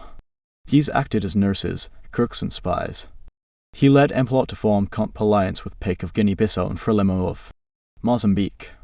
This alliance was aimed at sharing strategies and logistics for the independence. He led the Angolan nationalist or negotiation campaign with the socialist Lisbon government under Antonio de Spinola. This led to the independence on Nov 1975. He received the instruments of power at independence in 1975 from the Portuguese. He established the first independent government of black majority. Summary of the problems faced by the Angolans in the struggle for independence.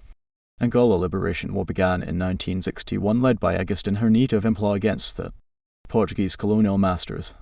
The problems faced by the Angolans included African history, the Pan-African movement since 1900 present PAM. The divide and rule tactics of the Portuguese, i.e. the Ovimbundo against other tribes. Desire by the Portuguese to continue exploiting the Angola nationalists, i.e. the natural resources like diamond, oil. The repressive policies of the Pied police that tightly spied on the Africans and tortured them. The Portuguese exploitative policies of overtaxation and forced labour and grabbing. The brutal oppressive policies of the Portuguese, i.e. public flogging of leaders, for example. Agostinho Neto in 1960. The racial discrimination of the Portuguese assimilation. This created a class of assimilados and indignes which hampered nationalistic struggles. The delayed independence of neighbouring countries affected Angola, for example Namibia, Zimbabwe. Double standards of the UNO. The existence of the Triumvirate Alliance. The negative effects of Cold War politics that made the NATO forces to swing in Angola. The use of non-violent methods of demanding independence by the Angolans in early stages, for example demonstration and strikes. The absence of capable and charismatic leaders in the initial stages of the struggles. The negative impact of the Catholic Church that branded the nationalists as terrorists. The creation of rehabilitation centers reserves used by the Portuguese to torture. African history, the Pan-African movement since 1900 present PAM. Reference questions. 1. Assesses the role of the PAIC to the liberation struggle of Guinea-Bissau. 2. To what extent did the PAIC contribute to the collapse of Portuguese rule in Guinea-Bissau? 3. Discuss the contribution of PAIC to the liberation struggle in Guinea-Bissau. Preamble. PAIC was a nationalist movement formed in 1954 by Amilcar Cabral. The intention of the movement was to achieve independence for Guinea-Bissau and the islands of Cape Verde. The roles of PAIC included the following. PAIC appealed to the urban working class traders and primary teachers. These were a pillar for leadership and financial backup. PAIC recruited freedom fighters and trained them in guerrilla warfare. The movement established external bases in Guinea-Conakry and Senegal. This enabled careful attacks against the Portuguese. PAIC launched a successful armed struggle against the Portuguese in 1963 that weakened the colonial bondage. PAIC organized demonstrations and strikes against the Portuguese administration. This involved the 1959 Doca strike. PAIC mobilized the peasants to render support towards independence. The party. African history, the Pan-African movement since 1900 present PAM. PAIC recruited women in its ranks. These were informer spies, cooks, nurses, etc. This greatly contributed to the success of independence. PAIC sent the youth wing abroad for further studies and military education. The majority went to the Society Union and Algeria, which strengthened the struggle. PAIC went into alliance with other liberation movements of EMPLA and Frelimo to form CAMP. This alliance was pivotal in sharing strategies. The movement diffused ethnicity and united the people in Guinea-Bissau. The Balonte and Fila were united for a national cause of independence. Badji took part in the negotiations with the government of Antonio de Spinola in Portugal. This yielded independence in 1974. PAIC won the support of the Organization of African Unity, OAU. OAU used its Liberation Committee to give financial, military, and impose sanctions on Portugal. The party petitioned Portuguese government to the United Nations Security Council. The sanctions were imposed on the Portuguese, which quickened independence. PAIC accepted and received the instruments of power in September 1974 under Louis Cabral as president. The role of Amilcar Cabral in the struggle of Guinea-Bissau. Reference questions. 1. Assess the contribution of Amilcar Cabral to the decolonization of Guinea-Bissau. 2. Explain the role of Amilcar Cabral in the struggle of independence in Guinea-Bissau. African history, the Pan-African movement since 1900 present PAM. Amilcar established an external base for PAIC in Guinea-Conakry to coordinate the activities of Africans under the support of Sékou Touré. Amilcar worked with the working class and petty traders to get financial and moral support to weaken the Portuguese policies. Amilcar solicited for support from the communist countries like USSR, China, Cuba, and Czechoslovakia. These responded financially and militarily to strengthen African calls for independence. Amilcar also sent members of PAIC Youth Wing to USSR for further education. These returned with more exposed technical skills to further independence calls. Amilcar provided able, visionary, and charismatic leadership under PAIC. He therefore instilled a spirit of hard work in fighting for independence. Amilcar Cabral enlisted women in the struggle for self-rule. These cooked food for the fighters, served as nurses, and acted as spies against the Portuguese. He also sought recognition from the OAU right from 1963. The OAU gave financial, moral, technical, and military support. It imposed sanctions on the Portuguese. Amilcar appealed for support from the UNO that responded positively. The UNO used the Security Council to condemn Portugal, recognized PAIC as a legitimate body for the independence cause. Amilcar set up internal liberated zones in Guinea-Bissau where reforms were instituted, for example schools, health centers, and grassroots democracy. These won the support of the Africans. African history, the Pan-African movement since 1900 present PAM. Other factors for the success of the Liberation War are the same in all the Portuguese colonies. The Liberation War in Mozambique 1964-1975. The role of Mozambique Liberation Front Frelimo. Reference questions. 1. Discuss the role of Frelimo to the liberation struggle of Mozambique. 2. Assess the contribution of Frelimo in the struggle of Mozambique independence. Preamble. Frelimo was formed by a group of disgruntled intellectuals and politicians in 1962 in Dar es Salaam. It was led by Eduardo Chibambo Mondlane, assisted by Simango. The roles of Frelimo included the following. 1. Frelimo launched an armed struggle against the Portuguese in 1964, and this contributed to eventual independence in 1975. 2. Frelimo set up external bases in Tanzania at Bagamoyo.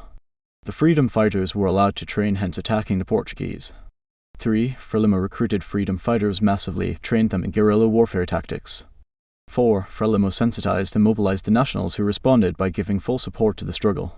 5. Frelimo managed to set up internal liberated zones in Niassa and Antete. These were used to launch attacks on the Portuguese and had reforms established. African history, the Pan-African movement since 1900 present PAM. 6. Frelimo provided able and charismatic leadership under Mondlane that worked against the Portuguese colonial bondage. 7. Frelimo won the support of the communist countries like China, Soviet Union, etc. These gave training, financial, and extended educational scholarships to freedom fighters. 8. Frelimo weakened ethnicity in Mozambique.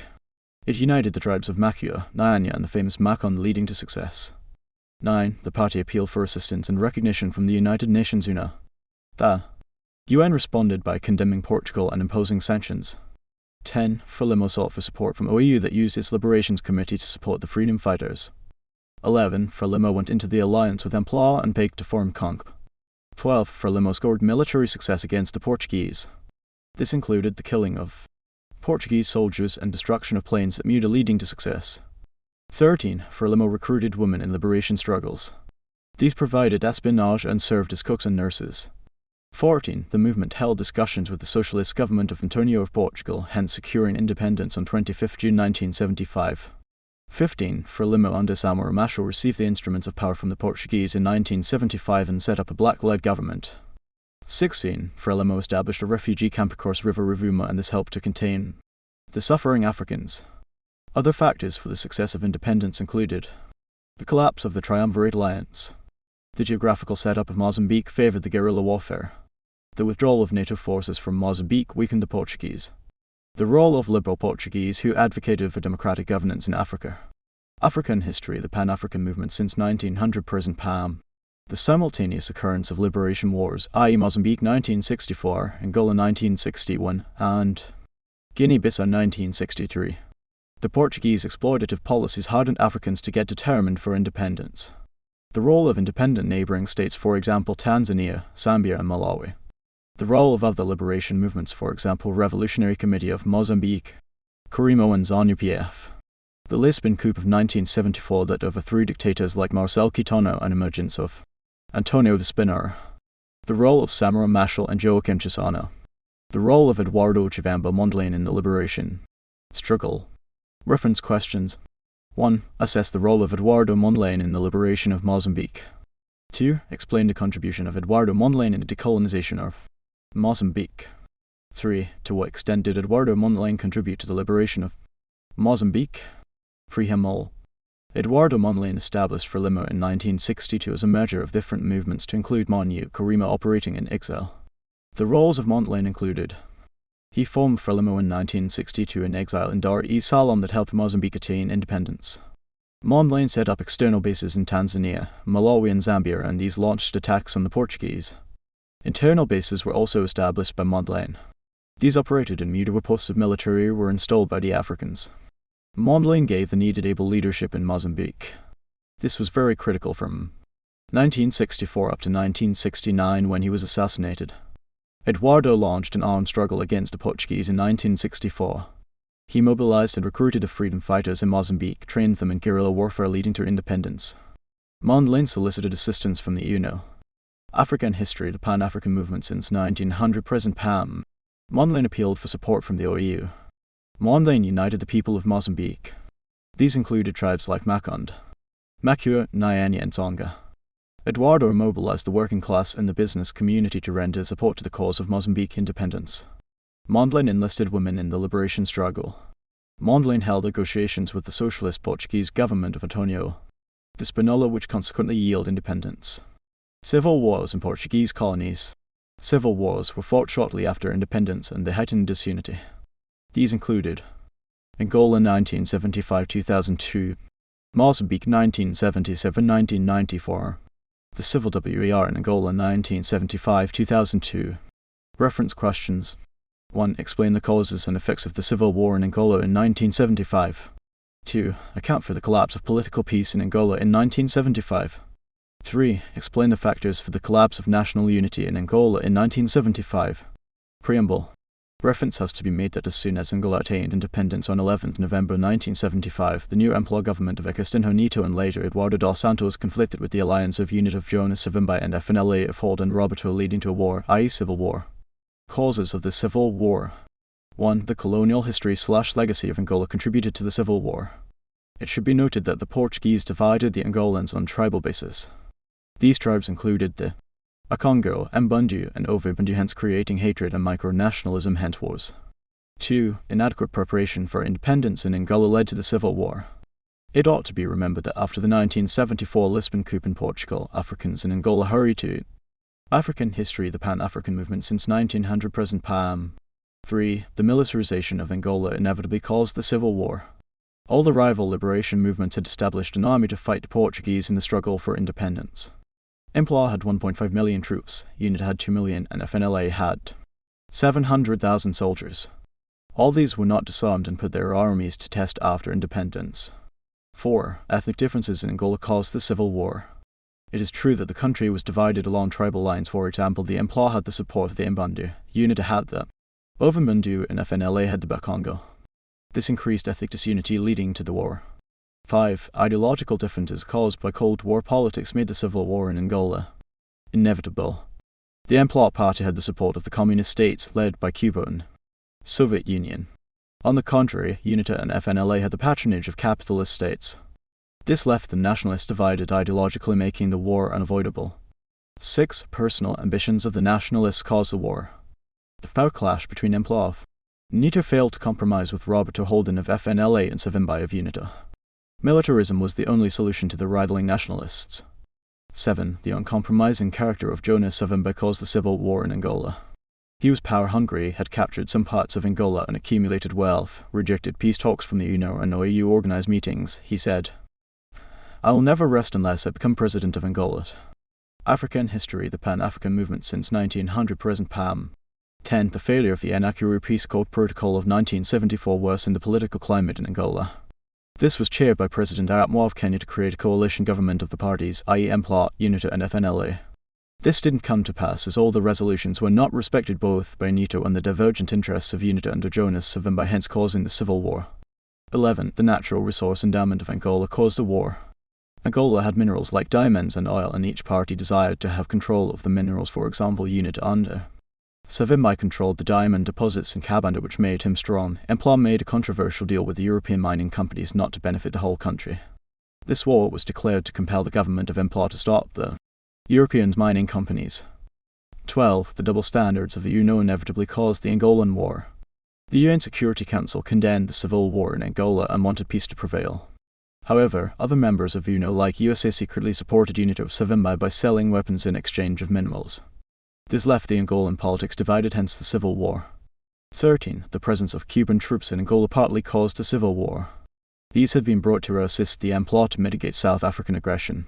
This made it capitalist USA to extend assistance to UNITA, hence increasing hostility, leading to the Civil War. 14. The failure of the Angola Peace Accords of 1989 also led to the Civil War. This was signed between the Russian President Gorbachev and the American President Ronald Reagan. These invited the conflicting MPLA and UNITA on a round table to resolve the conflicts. The proposal was rejected by UNITA under Savimbi, hence complicating the peace in Angola.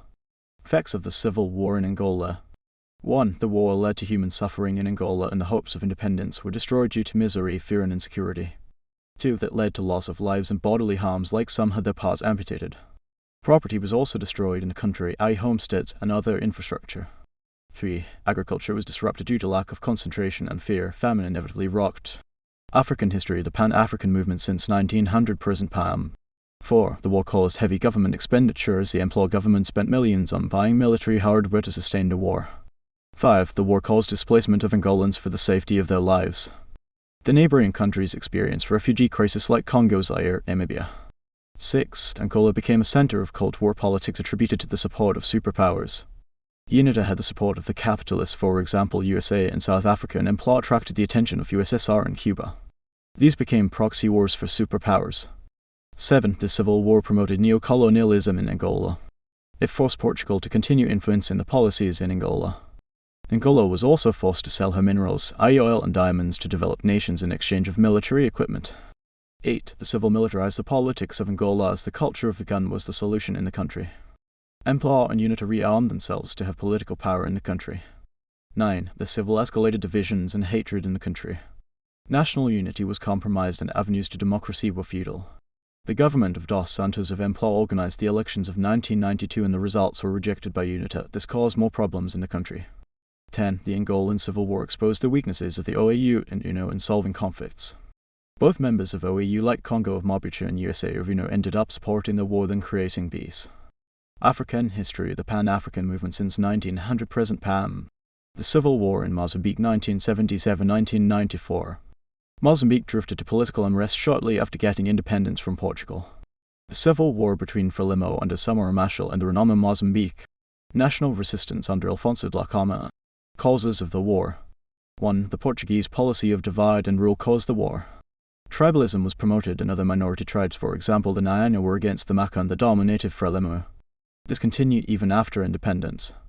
2. The unfair representation in the new independent government caused the civil war. The Frelimo government ignored other parties like Corimo, yet these played a central role in the liberation of Mozambique. These parties of Corimo and Renamo got disgruntled.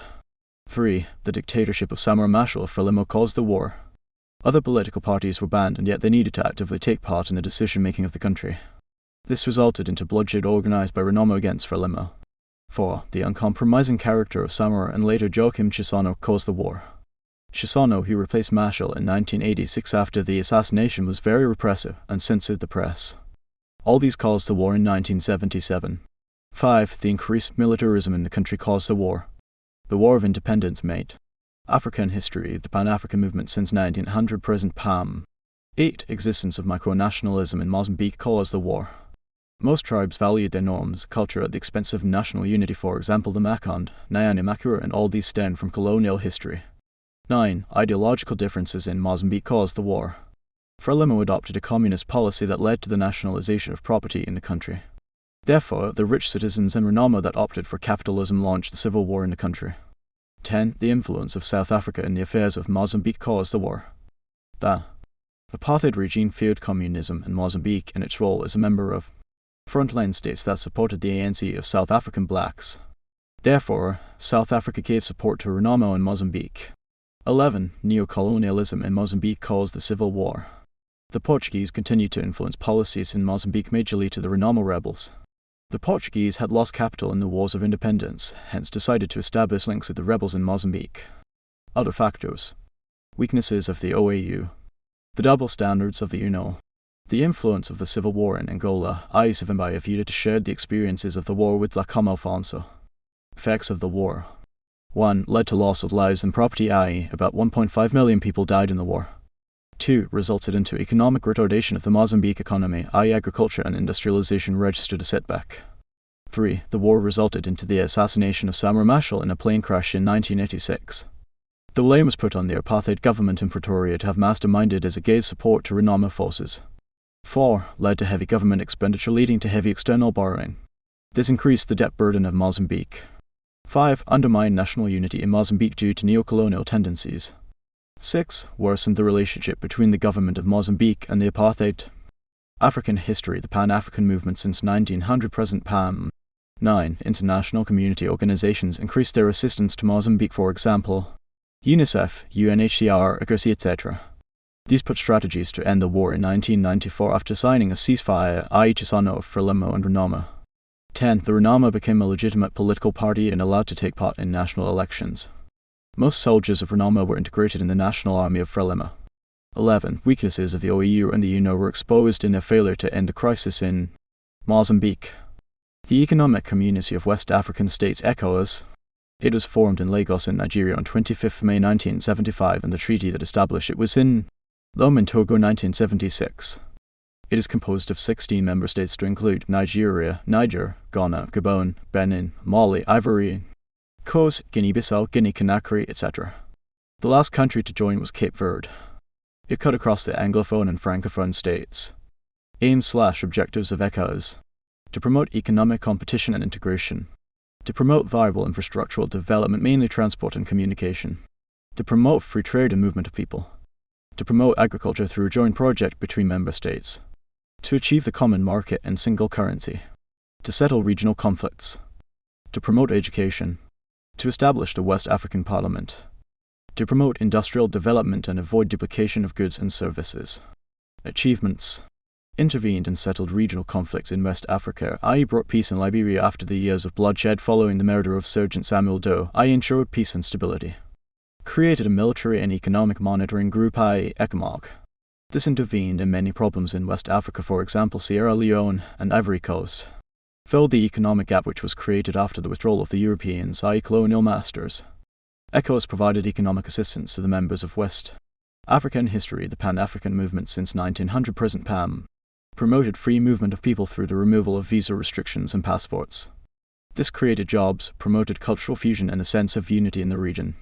ECOWAS promoted free trade by removing trade barriers, for example tariffs, embargoes and quotas. They adopted a trade liberalization scheme that boosted economic development, promoted education in West Africa. This was through students' exchange schemes, and this elevated the quality of education. ECOWAS promoted cooperation in the member states. These countries worked together to address economic and social aspirations of the people in West Africa. ECOWAS promoted Pan-Africanism, i.e. unity, solidarity and preservation of independence. This explains the West Africans' role in cementing African unity, i.e. Ghana, Nigeria, etc. ECOWAS has promoted agriculture and agro-processing industries. Agricultural production, export trade increased. This mitigated famine. Promoted environmental preservation by adopting a scheme in 1982 of afforestation in the Sahel region. ECOWAS promoted infrastructural development in West Africa. It developed ports, dams, harbours, roads, railway and airports. These improved on the movement of people and commodities and enhanced socio-economic development. ECOWAS mobilized international aid for West African states. Countries organized both financial and military aid from European Union, i.e. NATO, USA, and these have contributed to technical support to ECOMOG to have a battalion to keep peace in West Africa. Failures of ECOWAS/challenges. ECOWAS has been characterized with political instabilities in form of civil wars, internal conflicts and military coups, for example Togo, Nigeria, Ivory Coast. The interstate conflicts have dogged the integration, for example in 1984, Ghana closed her borders to the rest of the member states, Nigeria vs Cameroon over the Bikasi Peninsula. There has been lack of reliable social and economic infrastructure, for example the undeveloped roads, railway which hampered trade and mobility of labour. Over-reliance on agricultural production has been a challenge of ECOWAS. Not much. African history. The Pan-African movement since 1900 present PAM. There has been competition for the MNCS.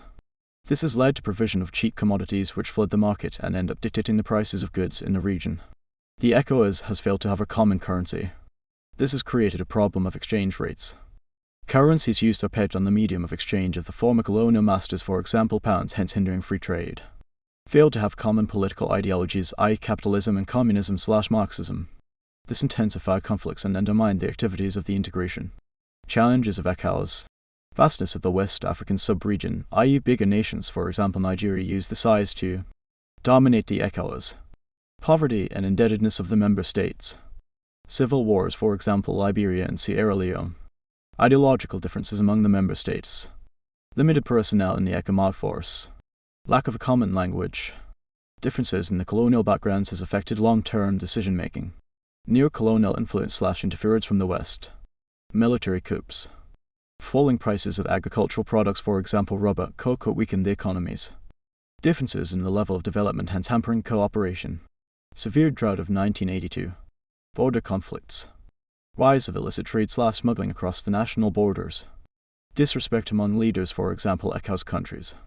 Failure to respect ECOWAS agreements/delay to implement agreements. Poor infrastructure due to limited funding of infrastructural development. Absence of laws governing the foreign investors. Lack of a common currency. Dictatorial leadership. African history. The Pan-African movement since 1900 present PAM. African socialism in Tanzania. African socialism in Tanzania was adopted through the Arusha Declaration of 1967 and implemented through the Ujamaa scheme/policy. The Arusha Declaration was a government paper that ushered the Ujamaa policy. The Ujamaa policy/scheme referred to the spirit of brotherhood, familyhood. It required the majority Tanzanians to go back to the villages for effective national development. NB, the policy was adopted by Mwalimu Julius Kambarage Nyerere in 1967 and stretched to 1985. Aim/objectives of Ujamaa policy/African socialism/Rush. Declaration of 1967. 1. It was aimed at creating a classless society in Tanzania, egalitarian. 2. The concept was aimed at cementing national unity in Tanzania. 3. To increase agricultural production through better use of labor. 4. It was aimed at promoting self-reliance and defend the independence of Tanzania. 5. The desire to prevent neo-colonialism or foreign influence and hegemony. 6. To mobilize masses for national defense and development. 7. The need to eradicate poverty from Tanzania. 8. Naira also aimed at ensuring industrial development. 9. The need to uplift the standards of living of the people. 10. To ensure food security and eradicate famine through agricultural modernization. 11. To promote equality and reduce income inequality. 12. To fight corruption in government and party officials. 13. To ensure rural development and transformation and curb ROM. 14. To create a national language and ease communication. Sample questions account for the adoption of the African socialism in Tanzania. Approach. Give a viable definition. African history, the Pan-African movement since 1900 present PAM. The state controlled the means of production and hence no individual ownership like land. Socialism followed a one-party system, i.e. Tanzania African National Union TANU, which later became to be the Chama cha Mapinduzi CCM. The policy of socialism was composed of income equality and strongly castigated differentials in society. There was forced villagization, i.e. people were encouraged to go and develop the rural areas. The policy emphasized the revival of African cultural values in Tanzania. It emphasized centralized planning. The central government of Naira originated all the policies and handed down to the villages. Socialism featured patriotism among the people of Tanzania, a virtue intended to have deep love for the nation and work towards its development. The policy of socialism featured the introduction of a national language Kiswahili. This forged unity and eased communication. The policy encouraged social justice and welfare, i.e. education and medical facilities in the villages. Socialism encouraged hard work among the Tanzanians, as also people had a responsibility to work for the nation. The policy put more emphasis on agriculture with the intention to have adequate food to mitigate famine. It featured the development of small-scale industries. These were majorly set up on the established farms to add value. Socialism emphasized self-reliance and reduced the negative effects of external borrowing associated with negative evils. Grassroots democracy was reflected in the socialism of Tanzania.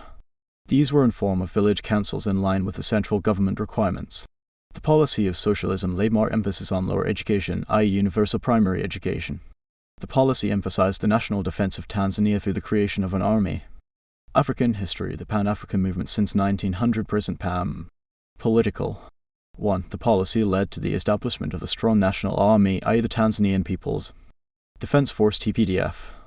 This promoted order and stability in Tanzania. 2. African socialism encouraged national unity and brotherhood among the people of Tanzania. This was attributed to the collective effort of the nationals. 3. The policy gave Tanzanians a leadership code that shaped a people-centered leadership. This was because of the creation of village councils and people were potential leaders of CCM. 4. Socialism in Tanzania promoted democracy of grassroots where the masses in the Ujamaa villages could vote their own leaders. 5. The Ujamaa policy encouraged nationalism and a spirit of patriotism among the Tanzanians. Julius Nyerere tried to instill a spirit of love for the country. 6. Socialism attempted to reduce on the levels of corruption and embezzlement in public institutions. This was through putting in place stringent measures against corruption. Economic. 7. The policy encouraged hard work in the initial stages. This tried to alleviate laziness among the Tanzanians. 8. It increased agricultural production like the maize boom of 1978. This went a long way in creating food security and increased revenue for Tanzania. 9. The policy led to the establishment of physical infrastructure like feeder roads in the Ujamaa villages. These eased marketing of agricultural products. 10. The Ujamaa policy introduced a progressive taxation system in Tanzania. This is where the high-income earners were more taxed than the low-income earners, hence reducing conflicts in society. 11. The policy promoted tourism where foreigners tourists frequented Tanzania to witness an African system that challenges Western capitalism. 12. Socialism led to the nationalization of the major means of production like land. Land was redistributed to the masses, especially in the Ujamaa villages, which encouraged higher productivity. 13. Industrialization was promoted in Tanzania. There was small-scale processing and African history, the Pan-African movement since 1900 present PAM. 16. The policy led to the provision of better social services like piped water, improved health services, and education. This improved on the standard of living. 17. Socialism in Tanzania encouraged literacy through the provision of universal primary education and adult literacy campaigns. This literacy mainly emphasized agricultural education. 18. Ujamaa encouraged equal opportunities for all in order to reduce the gap between the haves and have-nots. This limited the civil servants to one job to create room for other citizens. 19. Socialism led to the forging/creation of Kiswahili as a national language. This eased communication, promoted trade, and consolidated unity in Tanzania. 20. Cooperative societies were created in Tanzania. This compelled the rural farmers to come together for resource mobilization, hence increasing output. 21. The policy promoted African culture among the Ujamaa villages. This was because of the settlement of the people together and sharing ideas based on African structural setup. Shortcomings/failures/weaknesses of Ujamaa. 1. Ujamaa promoted single-party democracy in Tanzania through Chama cha Mapinduzi CCM. This groomed dictatorship in Tanzania and undermined the objectives of African socialism. 2. The policy failed to promote self-reliance in Tanzania. This is evident when Naira from 1971 began encouraging foreign investment in Tanzania. 3. The policy promoted economic backwardness in Tanzania. This was attributed to the unfriendly policies that the masses did not get involved in. 4. The Ujamaa policy failed to give Tanzania an independent and sustainable political system it desired. It therefore collapsed in 1985 with the demise of Naira from the political scene. 5. The policy did not have appeal from the majority Tanzanians. The policy was imposed on the citizens without due consultation, hence a weakness. 6. The Ujamaa policy was composed of forceful villagization, and this promoted the destruction of property. 7. The policy promoted rural-urban migration in Tanzania and its negative associated evils. African history, the Pan-African movement since 1900 present PAM. 9. The system promoted some traces of capitalism, i.e. private ownership of property. This widened the gap between the haves and have-nots in society, and it undermined the equality in society. 10. The Ujamaa villages promoted congestion with all the associated problems like inadequate provision of social services, and called for diseases like cholera and typhoid. 11. The principle of communism undermined the initiative to work. It therefore promoted laziness among people, and the spirit of hard work was undermined. 12. The system was dominated by corruption and embezzlement of government funds. The officials of the policy became inefficient and accepted bribes, and this was common among the CCM members. 13. The Ujamaa policy ignored higher education in Tanzania. Elementary education was emphasized with lower primary being favored. Manpower gap became so high and opened neo-colonial experts. 14. Socialism promoted neo-colonialism in Tanzania. This was attributed to excessive borrowing from the capitalist world and other foreign investors from 1975. This undermined the aims of Ujamaa. 15. The levels of industrialization remained very low in Tanzania, attributed to Ujamaa policy.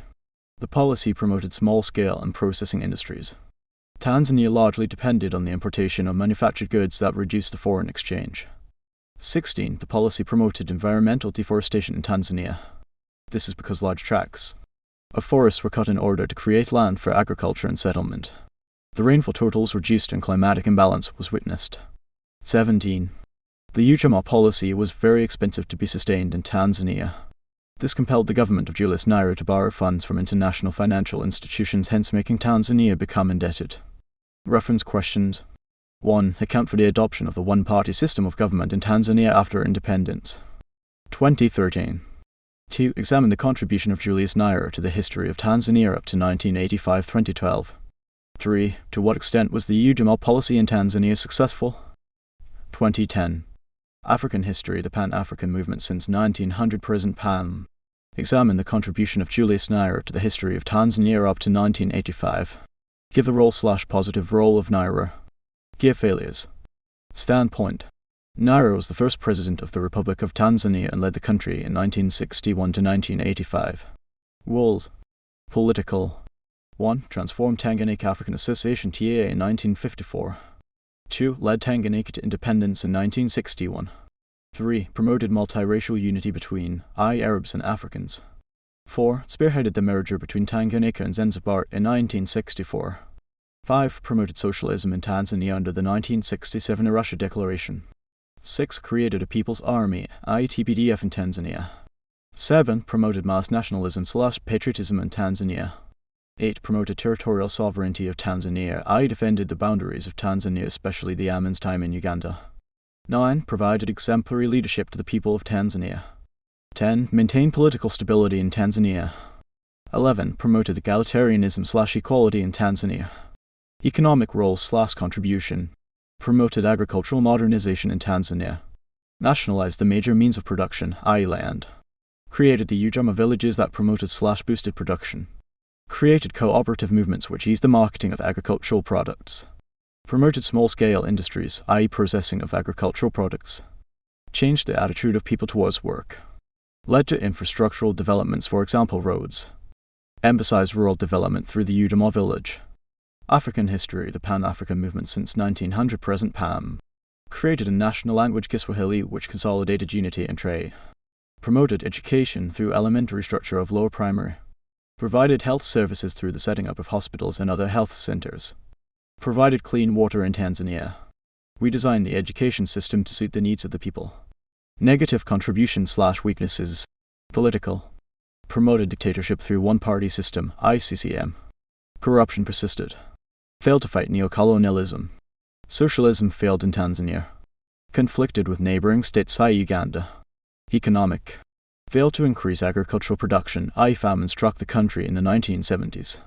Made Tanzania to register shortage of foreign exchange due to limited exports. The policy of self-reliance failed under Nyerere. There was low industrial development or output due to the small-scale industries. Communal farming failed. Nyerere mismanaged the state enterprises. Income inequality persisted. Failed to fully handle the unemployment problem. Farmers' associations offered low prices for the produce. Nyerere accumulated foreign debts for Tanzania. Social. Widespread poverty persisted. African history, the Pan-African movement since 1900 present PAM. Bible introduction. Role of African socialism, political, social, and economic. Other factors. Conclude. African socialism in Tanzania was adopted through the Arusha Declaration of 1967 and implemented through the Ujamaa Scheme. Other factors. Colonial legacy, Western policies introduced by the Germans and the colonial developments by the British. Good and focused leadership, for example Nyerere and his successors. Geographical location of Tanzania, the eastern coastline of Africa with harbours like Dar es Salaam. Early contact with the people of the Middle East, for example Sayyid's rule at the coast, for example the introduction of cloves. The role of Kiswahili which promoted unity and patriotism. Membership to the EAC and SADC. The sparse population of Tanzania. The role of the Tanzam Railway. Communist support especially from China that aided the modernization of the harbour route. Dar es Salaam's railway. Tanzanian membership to the OAU/or, for example the headquarters of the Liberation Committee. Lack of a strong dominating ethnic group thus leading to national unity and development. Existence of mineral resources, for example diamond at Mwadui. African history, the Pan-African movement since 1900 present PAM. Aims/objectives of OAU. To promote African unity and solidarity. To defend the sovereignty of states and integrity. To eradicate all forms of colonialism in Africa. To promote international cooperation. To promote regional economic integration. To coordinate and intensify cooperation of African states. To respect human rights in accordance with the Universal Declaration of Human Rights of 1948. Achievements/successes of OAU. These include 1. The OAU achieved continental unity. This was exhibited by the one voice spoken by the member states during the summits and conventions. 2. Promoted international cooperation. This was due to the good relations between the United Nations and the European Economic Community, i.e. the current European Union. This increased joint and global problem solving. 3. OAU contributed to the eradication of colonialism in Africa. This was through the Liberation Committee in Tanzania. The committee mobilized and extended support to the Mobilization Liberation Front for Bank SWAPO, which aided countries to get independence. 4. The OAU tried to solve interstate conflicts in Africa. This was through the Mediation and Reconciliation Commission to alleviate misunderstandings, for example Somalia and Ethiopia over the Ogaden Province 1976-1977, Congo and Uganda, Morocco and Algeria, etc. Africa and history, the Pan-African movement since 1900 present PAM. 7. Promoted regional economic integrations in Africa. These included the setting up of EAC in 1967, Economic Community of West African States in 1975, COMESA in 1993 and SADC in 1979. 8. Tried to settle the refugee problem in Africa. This was done through the Commission for Refugees established in 1965. African states tried to settle IDPs in camps in conjunction with UNHCR. The OAU also set up a general fund to extend assistance, food, medicine, and shelter. 9. Revived and preserved African culture. This was achieved through organizing African cultural festivals like in Nigeria in 1973 and others held in Egypt. The organization also encouraged games and sports through the All African Games hosted in South Africa. 10. Promoted democratic governance and democracy in Africa. This was done through castigating the occurrence of coups during its tenure, for example the 1965 coups in Nigeria and Congo, 1971 in Uganda, etc. Leaders who proved to be dictators were encouraged to institute elections and respect the rights of masses, Nigeria under Sani Abacha, Bokassa and Miriam Mengistu. 11. The OAU established the African Development Bank in Abidjan in Ivory Coast. It extended development loans to African states and gave the lowest interest rates in order to prevent borrowing from the Western banks. 12. Promoted scientific research in Africa. This was through the Science and Technological Commission of OAU. The African Medical Research Fund AMREF worked with international organizations to eradicate diseases and encourage the use of local herbs, control diseases, for example, East Coast fever, locusts in Central Africa, etc. 13. Condemned civil wars on the African continent. The OAU also tried to physically intervene in the ending of civil wars, for example, the 1965-1982 Chadi War. The OAU tried to lay strategies by condemning African countries involved and called for peace. 14. The body condemned the continuous assassination of African leaders. This had become prevalent, like Sankara of Burkina Faso, Samora Machel of Mozambique, Anwar Sadat of Egypt, Laurent Kabila of Congo, among others. 15. The OAU called upon members to adopt or embrace the idea of non-aligned movement (NAM). The policy emphasized neutrality during Cold War politics of superpowers. African history, the Pan-African movement since 1900 present PAM. 16. The body ensured a harmonious relationship between the Arab North and the Sub-Saharan African composed of the blacks. This increased African benefits from the Arab League with headquarters in Cairo. Algeria was more Pan-African than any other. About 17. The body existed for a long period of time from 1963-2002. This was a remarkable achievement as it celebrated many anniversaries amidst many continental and global challenges. Failures/weaknesses of OAU. 1. Failed to establish a continental armed force high command. This made it too weak to check wars and rebel activities, and observing total peace at the continent remained a dream. 2. Failed to have an African parliament where continental challenges could be addressed. 3. Failed to achieve the desired United States of Africa due to intrigue and squabbles among the member states. 4. Failed to ensure complete and total decolonization of the continent. This is evident with the Western Sahara under the influence of Morocco. 5. Failed to end military coups on the continent, for example 1971 and 1985 in Uganda, 1966 July and January in Nigeria, 1966 in Ghana, 1980 Liberian coup among others. 6. Failed to end the interstate conflicts, for example Uganda and Tanzania, Idi Amin's regime, Nigeria and Cameroon border conflicts. 7. Failed to enforce the idea of NAM, and neo-colonialism became prevalent. This was because of the dire need for development aid. In 1970-2002, African countries received $294 billion. This made countries struggle in servicing the loans. 8. Failed to do away with the dictators on the continent, for example Bokassa Car Amin in Uganda, Robert Mugabe in Zimbabwe, Sani Abacha in Nigeria. This increased neo-colonialism to entrench in power, but OAU maintained the principle of non-interference.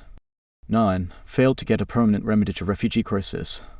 This was due to the rampant wars not addressed that made Africans migrate across the continent, for example Sierra Leone, Liberia, Somalia, Rwanda, Congo and Burundi.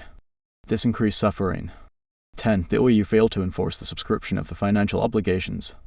This hindered African history, the Pan-African movement since 1900 present PAM. 13. Failed to wipe out famine. People go without meals. 14. Africa dominated by poor infrastructure, i.e. the Trans-Africa Highway from Mombasa to Lagos failed. Slums are very common in Africa due to poverty. 15. Failed to eliminate civil wars and interstate wrangles, for example Chadi, Mozambique 1977, 1994 Sudan, Angola, etc. Challenges/obstacles/problems to OAU. 1. Lack of a common continental language made it difficult for the OAU to promote meaningful cooperation. 2. The frequent occurrence of military coups which undermined the work of the OAU in promoting democracy. 3. The presence of dictators in Africa like Mobutu in Congo, Bokassa of Car, Mengistu in Ethiopia, Amin in Uganda, and Mugabe in Zimbabwe. 4. The OAU was greatly overwhelmed by the growing number of refugees. This presented a burden to the host member countries by sharing the scarce resources. 5. Poorly developed infrastructure between the member states. This limited trade and economic cooperation among the member states. 6. Interstate conflicts became a major challenge, i.e. Uganda vs Tanzania during Amin's era. Ethiopia and Somalia over Ogaden, Nigeria vs Cameroon. 7. The presence of neo-colonialism, hence making African states to attain total decolonization. 8. The oil crisis of 1973-1974 drastically affected the effective operation of OAU, i.e. made countries to adopt unfair strategies affected regional economic integration. 9. The failure of the member states of OAU to meet their subscriptions made the work very hard. 10. The frequent outbreak of civil wars in Africa, i.e. Chad, Congo, Nigeria, Angola, Somalia and Sudan. 11. General illiteracy among the masses of the OAU member states. This undermined the effort of fighting poverty, disease, and ignorance. 12. Lack of an international peacekeeping force of its own/army/high command. This made it impossible to intervene to solve the civil wars and other conflicts of the states. African history, the Pan-African movement since 1900 present PAM. 17. The rampant outbreak of natural calamities like famine, floods, and other epidemics. This compelled the UN and other organizations to take up the mantle of disaster management. 18. Colonial legacy was another obstacle to the OAU. Some African states continued to identify with the former colonial masters, for example Anglophone and Francophone. This undermined decisions of African states. Several questions. 1. Account for the formation of OAU in 1963. 2. To what extent did the OAU achieve the objectives of its founders? 3. Assess the achievements of the OAU between 1963 and 2002. 4. How successful was the Organization of African Unity in achieving the objectives of the founders? 5. Account for the failure of the OAU to fulfill the objectives of the founders. 6. Explain the problems/challenges of the OAU between 1963 and 2002. The Egyptian Revolution of 1952. The Egyptian Revolution/coup was organized between 22nd and 23rd July 1952 by the Free Officers Movement (FOM). The leaders included Abdel Gamal Nasser, Anwar Sadat, and Negroud Muhammad against the despotic regime of King Farouk. Causes of the Egyptian Revolution of 1952. The causes were political, social, and economic in nature. Economic causes. 1. The extravagancy of King Farouk contributed to the outbreak of 1952 revolution. The king spent a lot of taxpayers' money to meet his luxurious life. He constructed mansions for women in Cairo and Alexandria. He was ever on foreign trips to European countries, leading to his unpopularity by 1952. 2. King Farouk and his government was very corrupt. The king and the Wafd's party leaders were very corrupt and composed of the privileged class in Egypt. These withdrew money from the national treasury and made lavish spending. This accelerated financial bankruptcy in a country, leading to the revolution. 3. Failure of King Farouk to industrialize Egypt led to the coup of 1952. The Egyptian society remained largely backward. There were very few industries established in the African history, the Pan-African movement since 1900 present PAM. Country largely depended on imported goods. This resulted into unemployment, low revenue, hence the revolution. 4. Land alienation/conflicts partly caused the revolution. The largest percentage of land, amounting to 87%, had been grabbed by the Wafd's party and foreigners from France. This made the people peasants to lack agricultural land and become victims of food insecurity. 5. High levels of poverty among the Egyptians caused the revolution. This was attributed to the low levels of industrialization that made the peasants to live below the poverty line. Majority of the peasants could not afford a meal a day, pay fees for their children, and access medical care, hence creating a revolutionary mood. 6. Overtaxation imposed on the Egyptians led to the revolution. King Farouk and his government imposed retrogressive taxes in Egypt intended to compel the poor people to work hard. However, the royal family, the Wafd's party, were exempted. This made the army officers to organize a revolution in order to institute taxation reforms. 7. Massive unemployment in Egypt led to the collapse of Egyptian monarchy. The levels of unemployment had been created by the neglect of the industrial sector. Also, the Egyptians were not performing well in the agricultural sector in drought conditions given the semi-arid nature of Egypt. Therefore, FOM organized a coup against the Egyptian government. 8. High rates of inflation also caused the Egyptian revolution. The Egyptian economy was characterized by imported goods from countries experiencing inflation, hence imported inflation. High levels of corruption and extravagancy, persistent increase in prices of goods all contributed to inflation, hence creating lack of trust in the government of King Farouk. 9. The continued occupation of the Suez Canal zone by foreigners led to the outbreak of the revolution. The Suez Canal was an international waterway and it was used for lucrative, profitable trade between Africa and Middle East. However, the taxes were collected by Britain, France, and shared with the government of King Farouk. The army officers wanted to stop the economic imperialism, hence a revolution. Social causes. African history, the Pan-African movement since 1900 present PAM. Trained medical workers. The people of Egypt died of treatable diseases like trachoma, bilharzia, dysentery, and this undermined the government of King Farouk, which reduced people's life expectancy.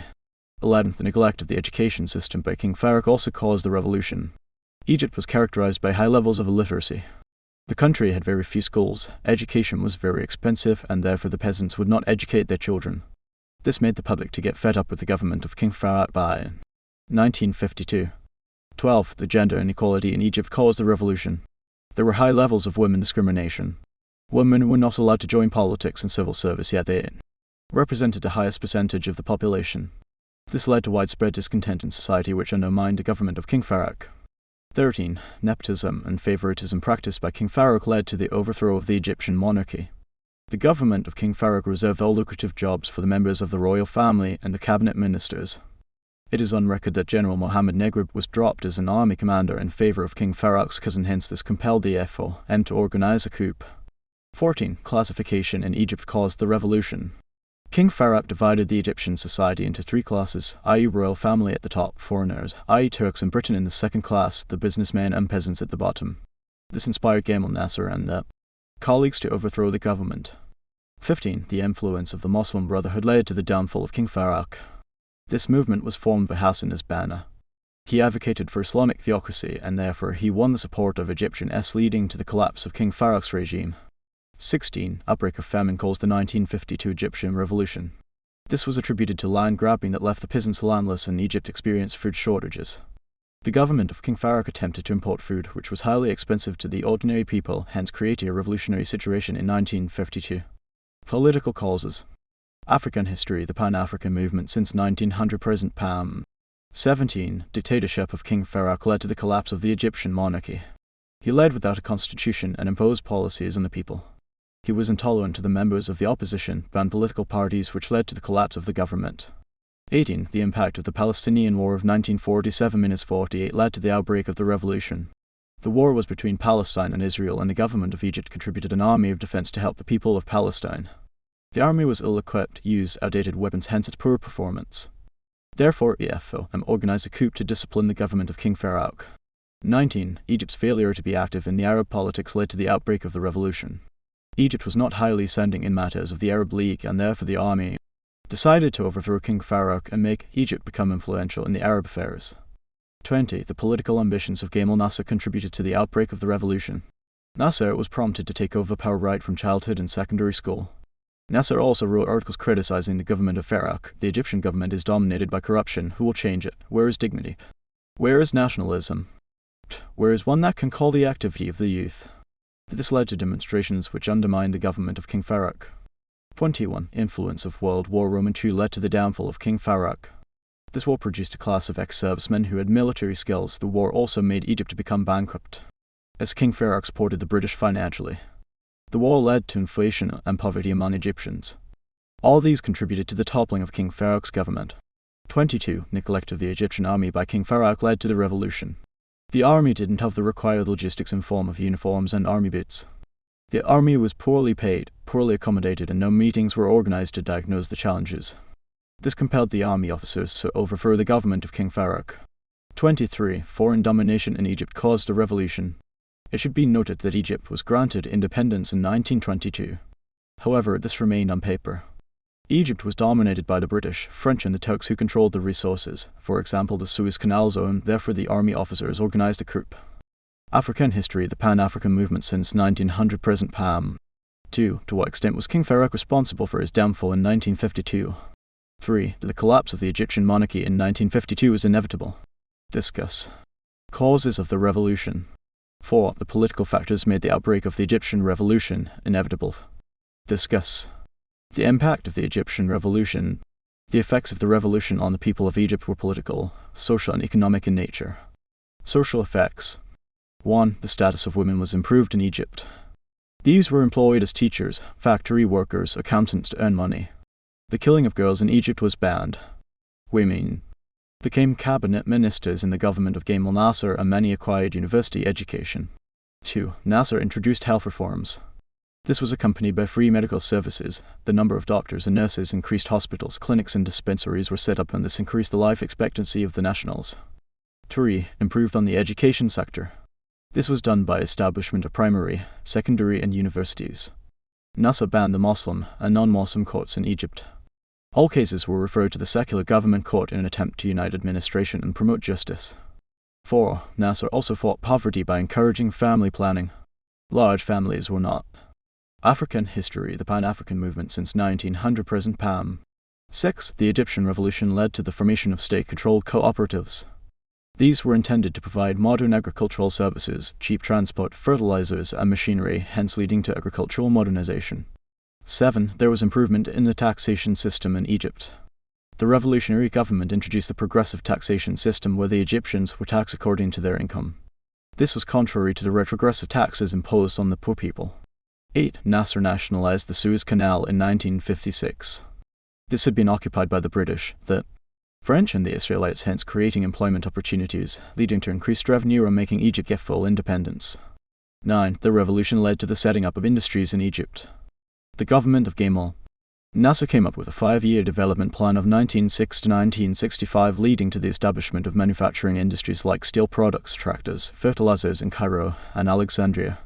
10. The government of Nasser promoted the tourism sector in Egypt. This targeted the Middle East, European countries using the Suez Canal zone as the shortcut. 11. The government of Gamal Nasser carried out land reclamation in Egypt. This was done through irrigation process in the desert areas of the western parts of Egypt, i.e. Al-Qatara. 12. The government of Gamal Nasser carried out land reforms in Egypt. The land which had been grabbed from the Fellahin peasants by the royal family and the Ba'athist party was redistributed among the peasants, hence reducing the land pressure. Political effects. 13. The revolution led to the collapse of the Egyptian monarchy. The government of King Arak was defeated on the 26th of July 1952 and was forced to abdicate his throne and went to exile in Europe. This led to the establishment of the Republican government in Egypt. 14. The Free Officers movement established a revolutionary command council in Egypt. This was the executive arm of the government under Negrub from 1950 to 1954, which was removed by Gamal Nasser. 15. Gamal Nasser drafted a democratic constitution in 1956. This led to the establishment of parliamentary democracy regulating the freedoms of the people. African history, the Pan-African movement since 1900 present PAM. 16. Gamal Nasser promoted Arab unity in Egypt and abroad. Nasser made Egypt to join the Union of the Maghreb region, i.e. Tunisia and Algeria, hence consolidating close allies. 17. Nasser fought against the corrupt leaders in Egypt. It is true that the government of King Farouk was dominated by rampant corruption. However, Nasser arrested and tried the corrupt people, though many were pardoned, to promote reconciliation. 18. The political prisoners were freed by the government of Gamal Nasser, and this promoted justice and equality in the society. 19. The revolutionary government led to the establishment of a strong army in Egypt. The army was fully trained, equipped using the appropriate weapons in the Soviet Union USSR. Negative impacts. 20. The government was dominated by inflation. This was attributed to the increased development projects, which undermined the value of national currency and led to increase in the prices of essential goods. 21. The government was dominated by financial bankruptcy. This was due to increased external borrowing that made Egypt to be highly indebted to USA and Britain. 22. There was massive loss of lives and property due to Egypt's involvement in numerous wars, for example the Suez Canal crisis of 1956, 6 Days War of 1967 between Egypt and Israel. 23. Unemployment persisted in Egypt due to failure to create more jobs to match with the increasing population. African history, the Pan-African movement since 1900 present PAM. 26. The government of Nasser failed to achieve total food security in the country. This made the country to resort to the purchase of American wheat and meat, imported rice to sustain the population. 27. Women emancipation was not fully achieved. Very few women were absorbed in the political circle. There were pockets of women's segregation in Egypt. 28. The government ban on the Muslim Brotherhood in Egypt intensified the terrorist activities in the country. 29. The education system in Egypt led to overcrowding in classes due to the free education provided to the children. This watered down the quality of education. Political effects. 30. The revolution paved way for the dictatorial and authoritative regime of Gamal Nasser. 31. Political activity among the civilians was suppressed, and this led to the suffocation of people's rights and freedom. 32. The aggressive foreign policies of Gamal Nasser made Egypt to get more enemies, for example Israel, and this resulted into numerous wars between Egypt and Israel in Gaza province. 33. Nasser's Socialist Party failed by 1970 when he began cooperating with the capitalist bloc. Questions. 1. Examine the consequences of the 1952 Egyptian Revolution. 2. Assess the impact of the Egyptian Revolution on Egypt. African history, the Pan-African movement since 1900 present PAM. The impact/role of the Egyptian Revolution to the growth of African nationalism. To what extent did the Egyptian Revolution influence the growth of African nationalism? The Egyptian Revolution took place in 1952, organized by the Free Officers movement led by Gamal Abdel Nasser and was Sadat against the puppet regime of King Farouk. To a greater extent, the Egyptian Revolution contributed to the growth of African nationalism in the following ways. 1. The revolution led to the establishment of Radio Cairo. The radio was used to spread anti-colonial propaganda in Africa. This was used by the Mau Mau fighters in Kenya to run a Kiswahili program against the British. 2. The Egyptian Revolution served as an eye-opener to dictatorial regime in Africa. It began with the destruction of the Egyptian monarchy and it spread across the continent targeting colonial masters. 3. The Egyptian Revolution under Gamal Nasser extended the education scholarships to African students. This helped African nationalists from other countries to enroll in Egyptian universities. This in turn helped to fill up the manpower gaps in Africa after the departure of colonialists. 4. The Egyptian Revolution militarized African struggles for independence. Egypt under Gamal Nasser gave military and financial assistance to African countries like Kenya under the Mau Mau, Algeria under Ben Bella, leading to African independence. 5. Gamal allowed the nationalists to establish military external bases in Cairo. This included the FLN in Algeria, formed in 1954. Gaddafi had FU, or training in Egypt. 6. The Egyptian Revolution gave political asylum/protection to African nationalists. These included Ignatius Kenge Musazi from Uganda, Patrice Lumumba from Congo. This helped their countries to destroy the colonial powers using Egypt as a coordinating center. 7. Egypt under Gamal Nasser changed the attitude of the Arab North. It is historically true that Arabs have been associated with slave trade and therefore the countries south of the Sahara looked at Arabs as enemies. Therefore, Gamal Nasser united the African continent for the sake of independence. African history, the Pan-African movement since 1900 present PAM. 8. Gamal Nasser of Egypt contributed to the formation of OAU in 1963. This was a result of the reconciliation of the Monrovia and Casablanca group in Addis Ababa. The OAU gave financial and military support to African countries. 9. The Egyptian Revolution under Gamal Nasser encouraged the revival of African cultural values. This was done for encouraging African countries to practice local languages like Arabic, Kiswahili, Hausa, etc., which brought unity among the people. 10. Gamal Nasser of Egypt encouraged African countries to nationalize foreign property. This began with the nationalization of the Suez Canal in Egypt in 1956 that chased the British from the country. Other countries were encouraged to do the same, for example, Muammar Gaddafi of Libya, Idi Amin Dada of Uganda and Kwame Nkrumah of Ghana. 11. Gamal Nasser of Egypt encouraged socialist policies. Socialist countries particularly. USSR gave Nasser military and financial support to solve its external problems after the removal of IMF/WB loan. Therefore, Nasser encouraged other countries to solicit support from the socialist countries, for example Mozambique, Angola and Algeria. 12. Gamal Nasser under Egypt influenced African countries to adopt non-aligned movement in AM. Nasser was part of the Bandung Conference organized in 1955 that advocated for independent African ideologies, promoted Afro-Asian solidarity that made Asian countries to support Africans to get independence. 13. Revolutionary Egypt helped to destroy the British and French empires. It is on record that Gamal Nasser gave the Algerians support in 1954, making them get independence in 1962, leading to the rise of African nationalism. Gamal Nasser's foreign policy 1954-1970. Gamal was one of the Free Officers movement that overthrew the puppet regime of King Farouk in 1952. He was first the Prime Minister of Egypt and later became President in 1954 after the overthrow of Mohammed Negrib. Aims of Nasser's foreign policies: to achieve total decolonization of the African continent, to destroy the State of Israel, to promote Pan-Arabism, to dominate world affairs. African history, the Pan-African movement since 1900 present PAM. Successes of Nasser's foreign policies. Nasser successfully sent expatriates to African countries to help fill the manpower gap after the departure of colonial masters. These expatriates included teachers, engineers, and doctors, for example in Algeria, Morocco, and Tunisia. Nasser promoted the use of African languages on the continent. This included Kiswahili, Arabic, Amhara, Hausa, among others, hence easing communication. Nasser succeeded in destabilizing the State of Israel. This was done through sponsoring the fierce Fedayeen commandos who destroyed the state of Tel Aviv and bombarded areas in the country. Nasser succeeded in providing scholarships to African students. The African nationalists from Algeria, Congo, Zaire, and other Arab states were allowed to study from Egyptian universities, i.e., Cairo and Alexandria. This helped create a class of elites to destroy the colonial bondage in Africa. Gamal Nasser provided propaganda support to African nationalists.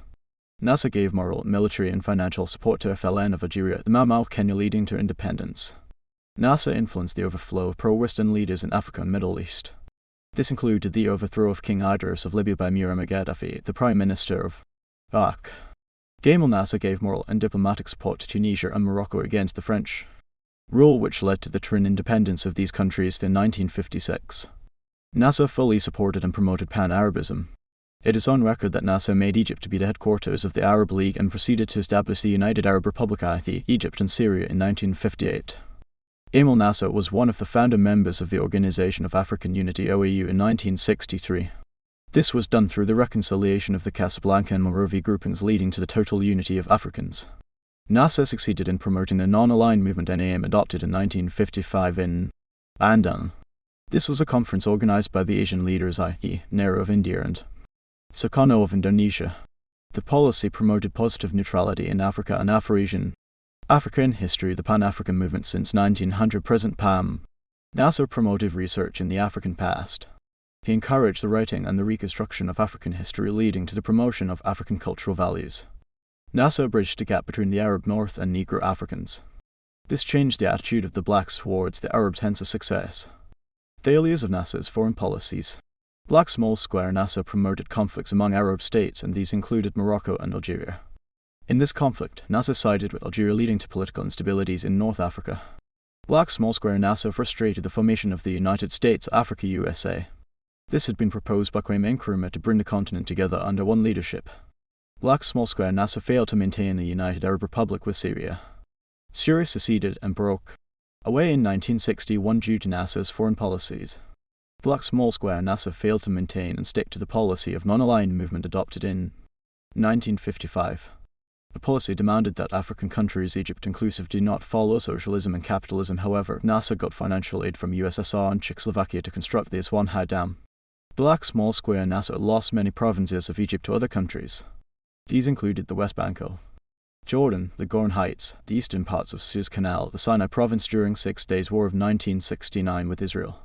Black Small Square Gamal Nasser promoted political instabilities in Yemen and some parts of Saudi Arabia, hence undermining the principles of Pan-Arabism. Africa in history, the Pan-African movement since 1900 present PAM. A clear standpoint. Successes versus failures. The nationalization of the Suez Canal, July 1956. The nationalization of the Suez Canal referred to the transfer of the ownership, control, management, and financing of the Suez Canal into the hands of the Egyptian government. It took place in July 1956. Reasons for the nationalization of the Suez Canal. The failure of the British to respect the 1936 Anglo-Egyptian Agreement. It should be recalled that the British entered an agreement to construct the canal, and upon completion, the British were to take 40% and the Egyptian economy was to take 60%. However, this was not respected, hence the nationalization. The strong anti-colonial feelings of Nasser contributed to the nationalization of the canal. This is evidenced when Nasser gave military and financial support to the Africans in Kenya against British and the FLN of Algeria against French. Nasser's recognition of the Bandung Conference contributed to the nationalization of the canal. The conference emphasized positive neutrality of Africans against colonial masters, i.e. capitalism, which was being preached by the British, hence the nationalization policy. The need to provide employment opportunities and generation of revenue compelled Nasser to nationalize the canal.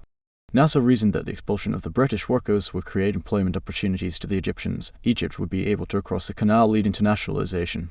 Nasser's arms deals with Czechoslovakia contributed to the nationalization policy. Czech Republic supported the policy of communism which had been embraced by Nasser, which contradicted with capitalism. This inevitably caused the nationalization policy. The withdrawal of the offer of the financial assistance for the construction of the Aswan High Dam made nationalization inevitable. Egypt under Nasser had applied for a financial loan in the World Bank and the International Monetary Fund. However, this had been blocked by USA and British, hence the nationalization of the canal to generate the funds to African history, the Pan-African movement since 1900 present PAM. Nasser's wish to establish his superiority in Egypt and in the Middle East led to the nationalization policy. It should be noted that Nasser attempted to establish the Arab League, i.e. the composition of Arab countries in Africa and the Middle East, and to sustain this program required money, hence the nationalization principle. Nasser nationalized the canal for personal reasons and prestige.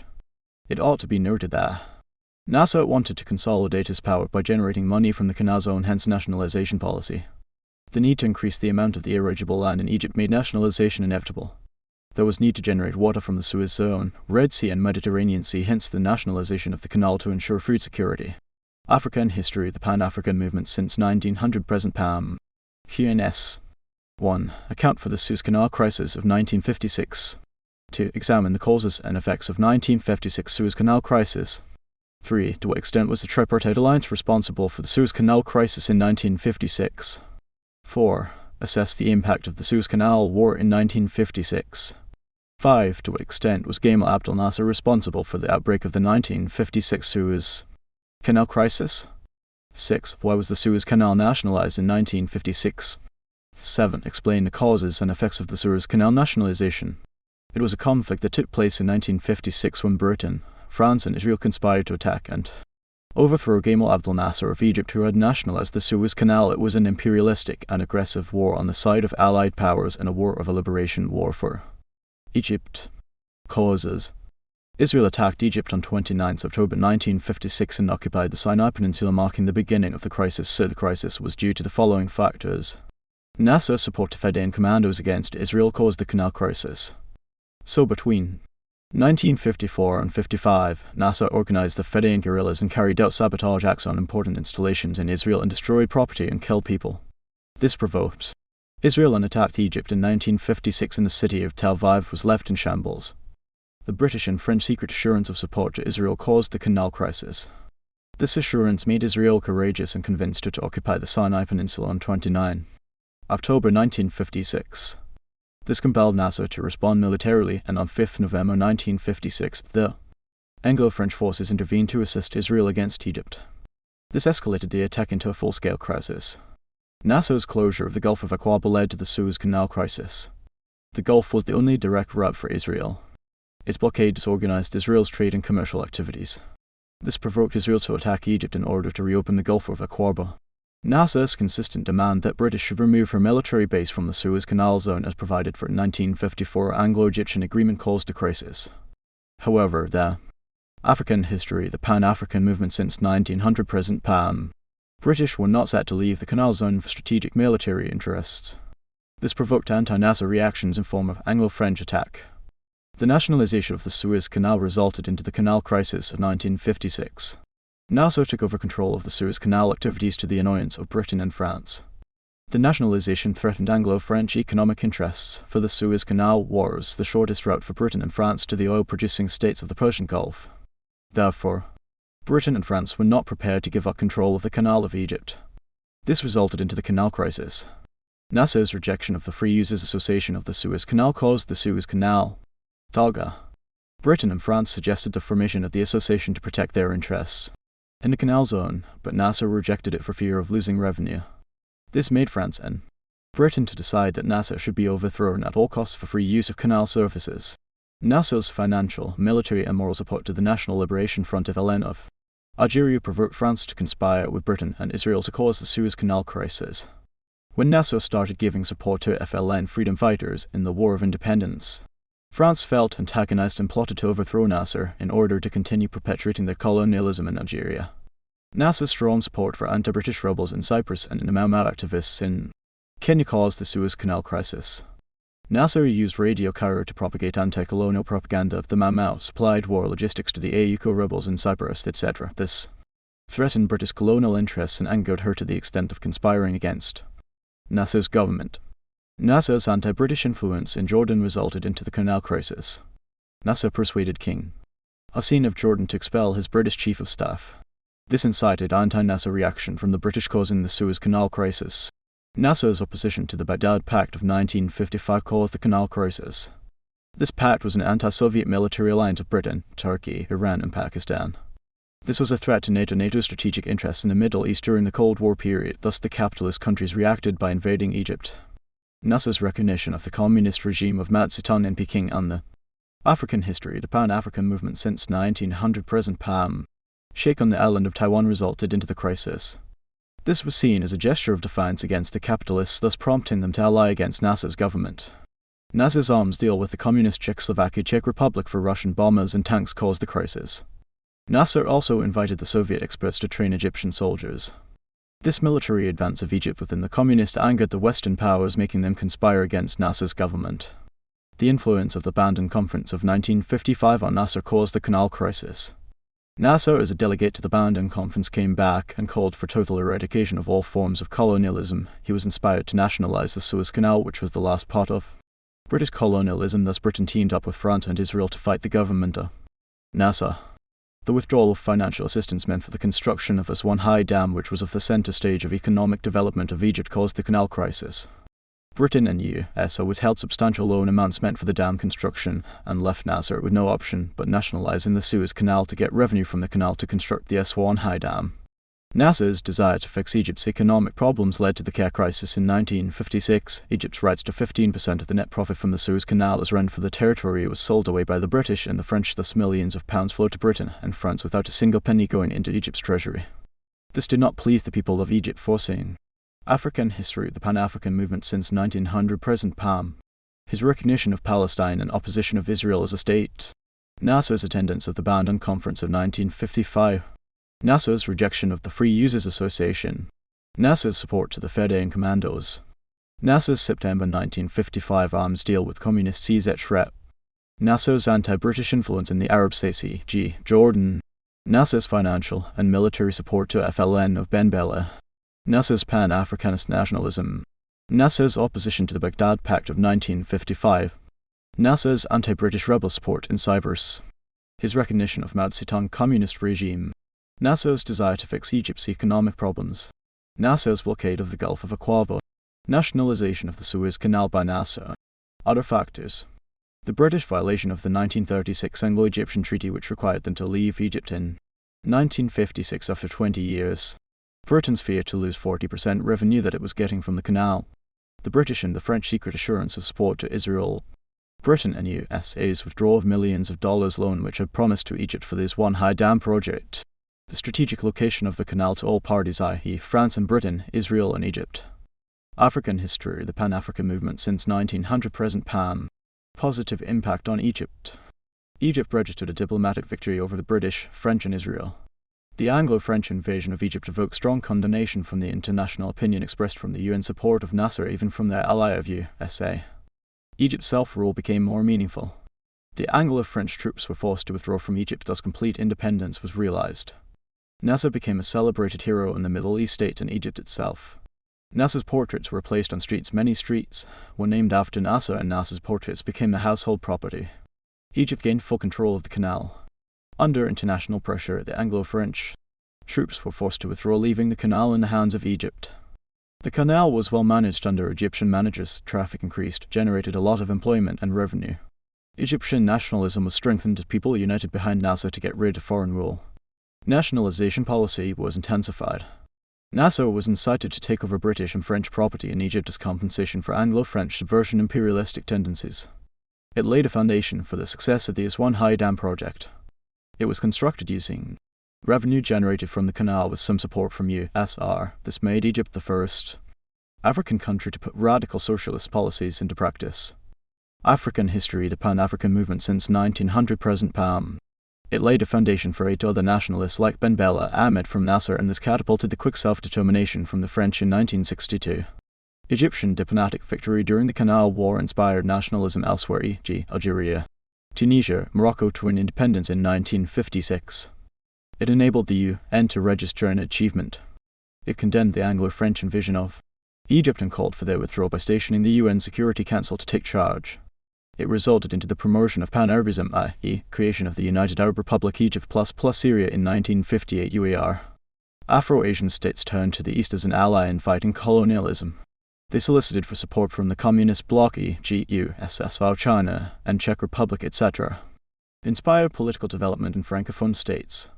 In 1958, the Fourth Republic of France was overthrown by Charles de Gaulle and immediately organized a referendum for the Africans to decide/determine their political future. De Gaulle referendum that made Sékou Touré to vote for no, that deliberately destroyed the French Federation.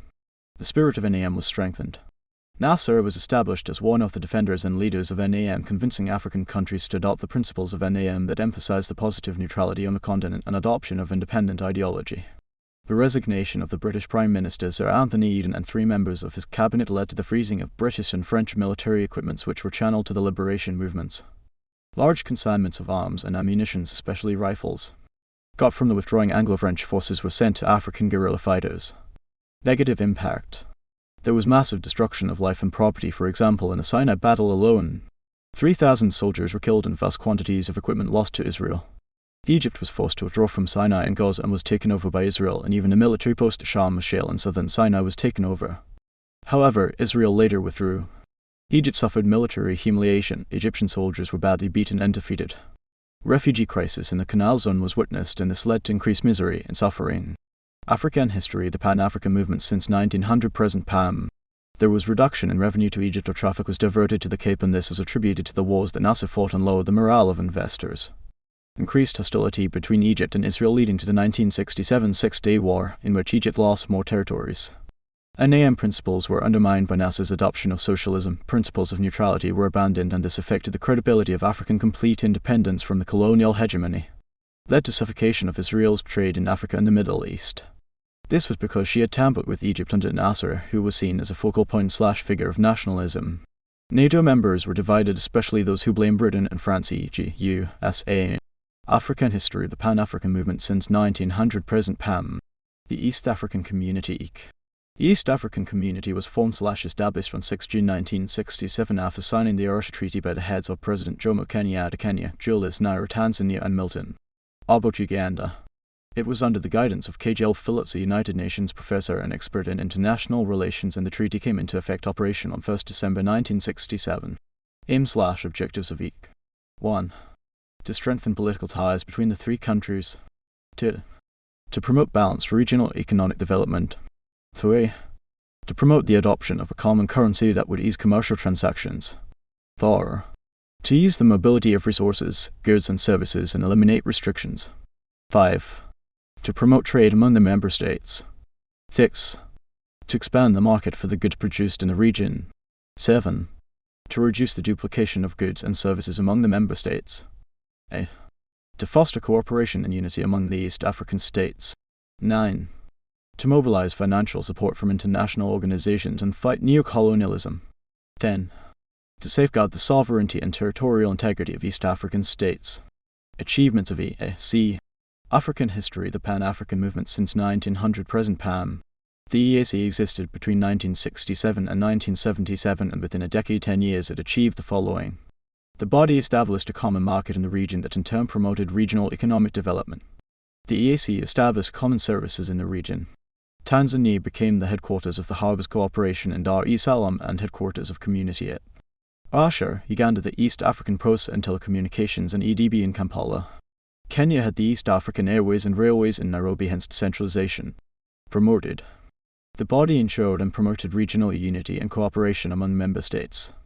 This guaranteed uniform problem-solving in East Africa than what existed in the East African Federation. Diplomatic relations were equally promoted in the region. Member states occasionally met to address their regional problems. The body promoted employment opportunities in the cooperation set up like the railway.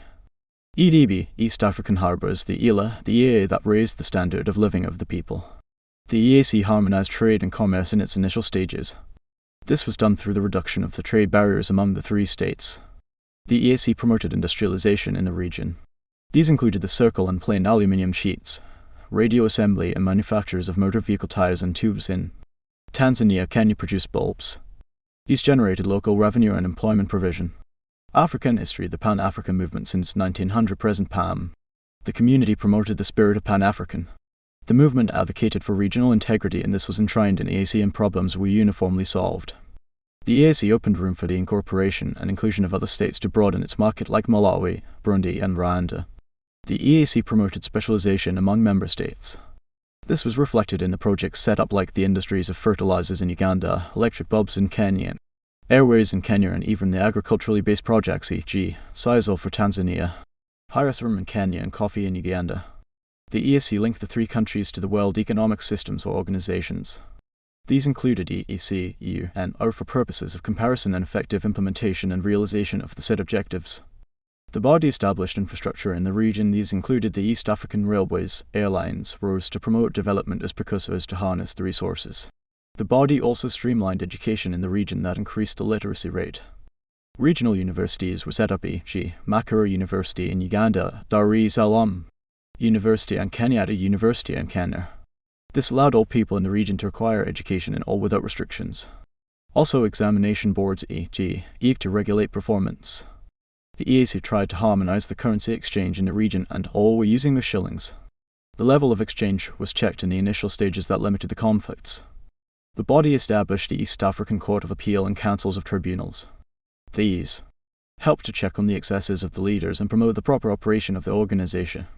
pertaining industrial disputes related to staff. The body too promoted the setting up of the East African Legislative Assembly. This was composed of the chairperson, the general secretary, ministers from the partner states. Research was promoted in East Africa through the EAC. This was a branch of the Council of Tribunals that was in charge of finance, communications, common market and planning and coordinated networks from Russia. African history, the Pan-African movement since 1900 present PAM. Failures/weaknesses/challenges by 1977. Failure of the relations among the heads of state e.g. Amin conflicted with Niger due to the 1971 coup and Niger vowed never to sit with Amin on the same table. The EAA, the top body of heads of states, failed to meet with the rise of Amin. The member states failed to respect the principle of regional economic cooperation and adopted protectionism, i.e. not allowing other goods to flow from other countries. The member states failed to expand the membership, and yet this had been proposed. The EAC leadership failed to control the bickering among the heads of states, e.g. Amin, Niger and Kenyatta. Failure to control neocolonialism. Failure to ensure even and balanced distribution of the benefits, e.g. Kenya was progressing at a faster rate. Failure to punish and reprimand members who failed to pay up their subscriptions, e.g. Uganda and Tanzania. Economic nationalism and duplication of industries, e.g. Uganda had to specialize in sugar industry, but Kenya also started. Other countries like Uganda and Tanzania began producing tires and set up plants meant for Kenya. Lack of harmony in tax policies by 1974, etc. Failure to control corruption in the set-up corporations. Member states failed to establish a uniform currency. There was nationalization of the currencies, and it presented a problem to members in different countries to purchase products due to failure to accept money as legal tenders. Failure to control individualism and prestige of heads of state regarding appointments. Squabbles came up over appointments and expulsions of Kenyans from Tanzania. This made projects to break up, e.g. in 1976, airways in each country all wanted to own a bank, university and railway then sharing. Failed to stop misunderstandings over the transport sector. This made Tanzania in 1973. African history, the Pan-African movement since 1900 present PAM. Questions. 1. Assess the achievements of East African community between 1967-1977. 2. To what extent did the EAC achieve the objectives of its founders by 1977? 3. How successful was the EAC in fulfilling the objectives of its founders between 1967 and 1977? Approach. Brief introduction, i.e. year, members involved, aims outlined, clear standpoint, achievements vs failures. 4. To what extent did the economic factors lead to the collapse of the East African community by 1977? Brief introduction. Role of economic factors. Other factors. Standpoint needed. Points to consider: economic. Duplication of industries. Trade diversion, trading with other countries outside the ACI, i.e. Tanzania with USA. Trade protectionism or economic nationalism, i.e. Tanzania and Uganda levying higher taxes on Kenya goods to protect their infant industries. Small membership that narrowed the market and financial obligations to fund projects, e.g. EDB. Consumption of poor quality products, expensively mostly from Kenya. Lack of a common and accepted currency. This made life hard for non-citizens in the different countries to make transactions. Financial corruption reflected in the set-up corporations affected the smooth running of EAC. Unequal distribution of the economic benefits among the member states, e.g. Kenya developed largely faster than all, which angered other parties. African history, the Pan-African movement since 1900 present PAM. The economic sabotage and meddling by the multinational companies, hence dumping of cheaper products. Failure of member states to respect their subscription/obligations that dwindled progress. The unfair competition for foreign investors that made Kenya to where many. The oil crisis of 1973-74 drastically affected the region and world at large. Arab oil-producing countries cut off supporters of Israel and USA companies like Shell. Ajip, Coltex originate from Britain, to which EACU was affiliated, and this led to breakdown of economy and retrenchment. Other factors include the weaknesses of OAU continental body that would prevail over the bickering.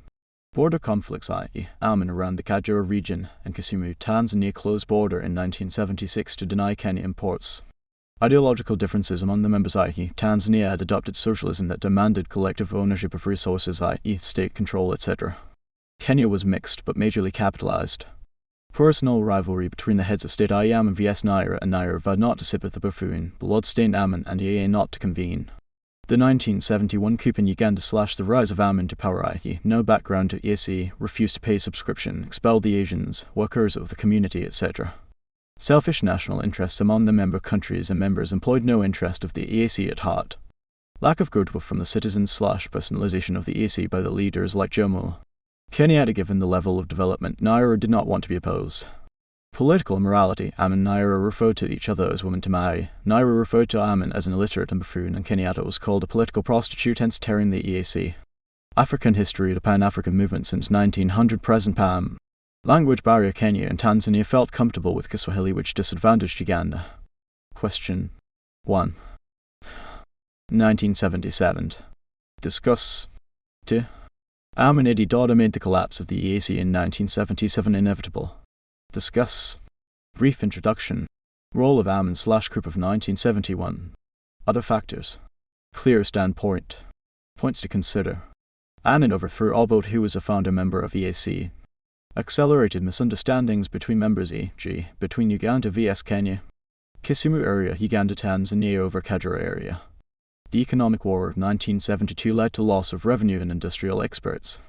Amin dismissed/expelled Tanzania workers, over 45,000 people, and Idi Simba, a senior worker in EA and major department of EAC.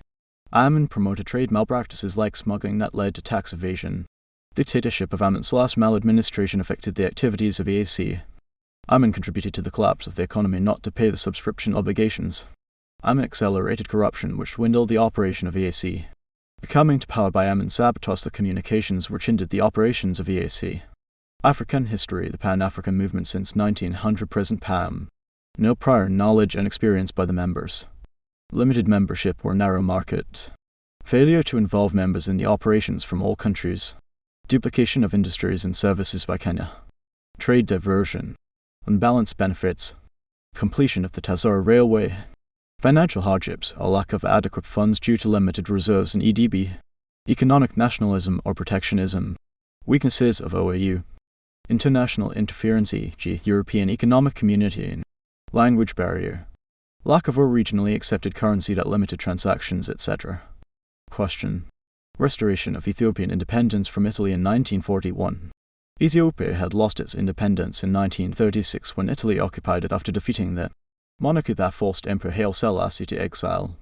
Factors include the formation of the Black Lions movement, the application of the guerrilla tactics against the Italians, the brutality imposed on Ethiopians by Italians increased anger, e.g., the 1937 Graziani massacres, execution of Bishop Petrus in 1938, etc., the determination of the Ethiopians to get rid of Italians, the able leadership provided by R.A.S. Imuru, role of the Orthodox Church that was patriotic, vehemently opposed Italians, tactical escape of Emperor Haile Selassie to exile in England turned out to be a blessing in disguise, Italy's blunder of joining World War II on the side of Germany annoyed Britain.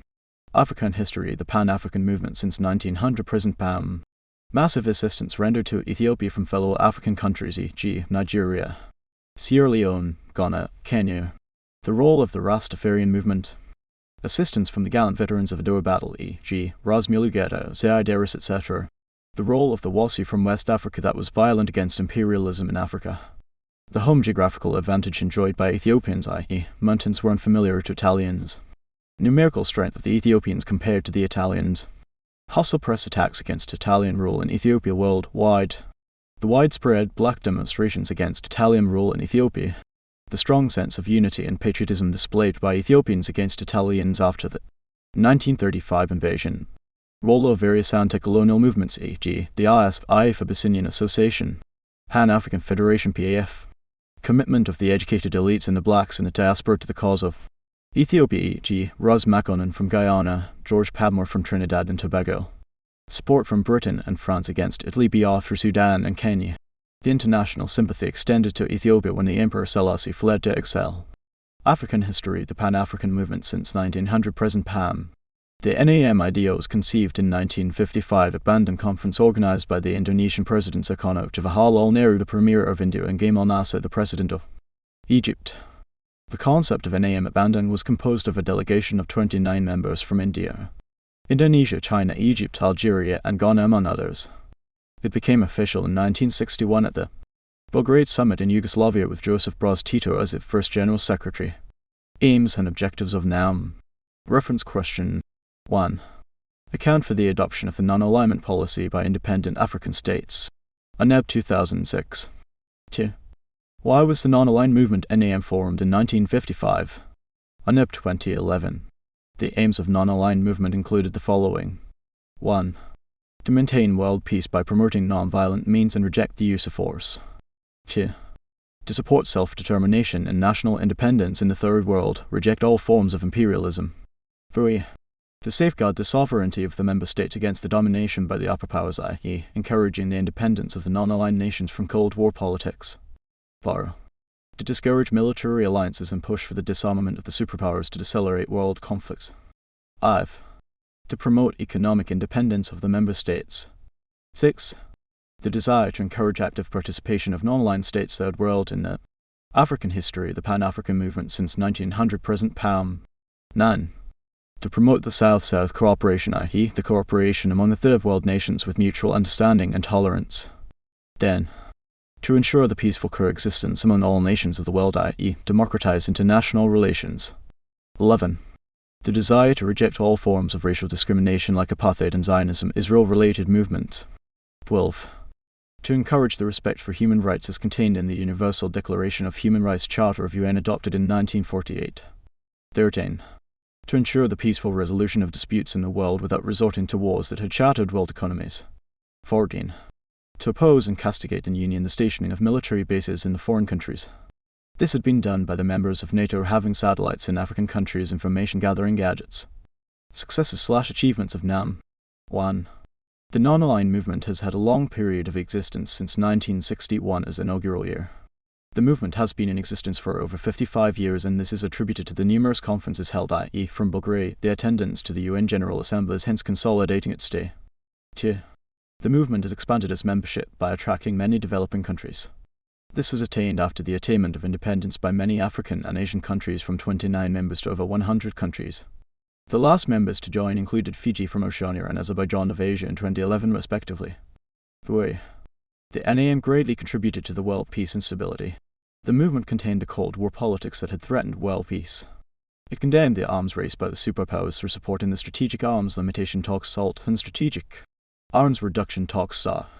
These castigated the production of nuclear weapons that reduced militarization by creating peace. 4. The NAM greatly led to the collapse of Cold War politics of superpowers. The member states continued with the policy of neutrality and castigated the arms race of the superpowers. The members of NAM used the platform of the UN to isolate the ideological African history, the Pan-African movement since 1900 present PAM. Wars of USA and USSR. The NAM also led to the collapse of the Berlin Wall and reunified Germany, leading to peace. 5. The NAM advocated for the reformation of the United Nations, hence making it more effective. NAM openly criticized the structures of the UN structure and power dynamics. The Security Council of the United Nations was highly criticized of being undemocratic and asked the UN to reshape its structures to promote international democracy. 6. NAM contributed for the respect of small states in the world. The weight of small states was increased not to be dominated by the superpowers. This completed USA to work with the NAM member countries to fight terrorism in the world and kept peace in Yugoslavia, Somalia, etc. 7. Non-alignment has promoted unity and cooperation among member states. This ensured the South-South cooperation of the Third World nations. This ensured a united front of member states to have a stronger voice in the UN General Assembly to reduce the dominance of the superpowers. 8. NAM was instrumental in the promotion of Afro-Asian solidarity. The mutual cooperation between Africans and Asians became official at the Bandung Conference. The idea of solidarity was further propagated to the subsequent conferences like the Belgrade of 1961 and 1979, the Soccer Conference. 9. The non-alignment policy promoted economic relations among states. The NAM nations have extended financial and technical assistance to member states. The NAM powers like India, Indonesia, UAE, Saudi Arabia provided funds and technical expertise to the projects in weaker states, e.g., Angola, Uganda, and Tanzania. The movement boosted confidence among the weaker states to distance themselves from the superpowers. African history, the Pan-African movement since 1900 present PAM. Other injustices of the big states against the small states. The NAM condemned the Soviet invasion of Afghanistan in 1981 and also condemned the unhealthy and senseless assassination of Muammar Gaddafi in 2011. 12. The NAM contributed to the development of African nationalism.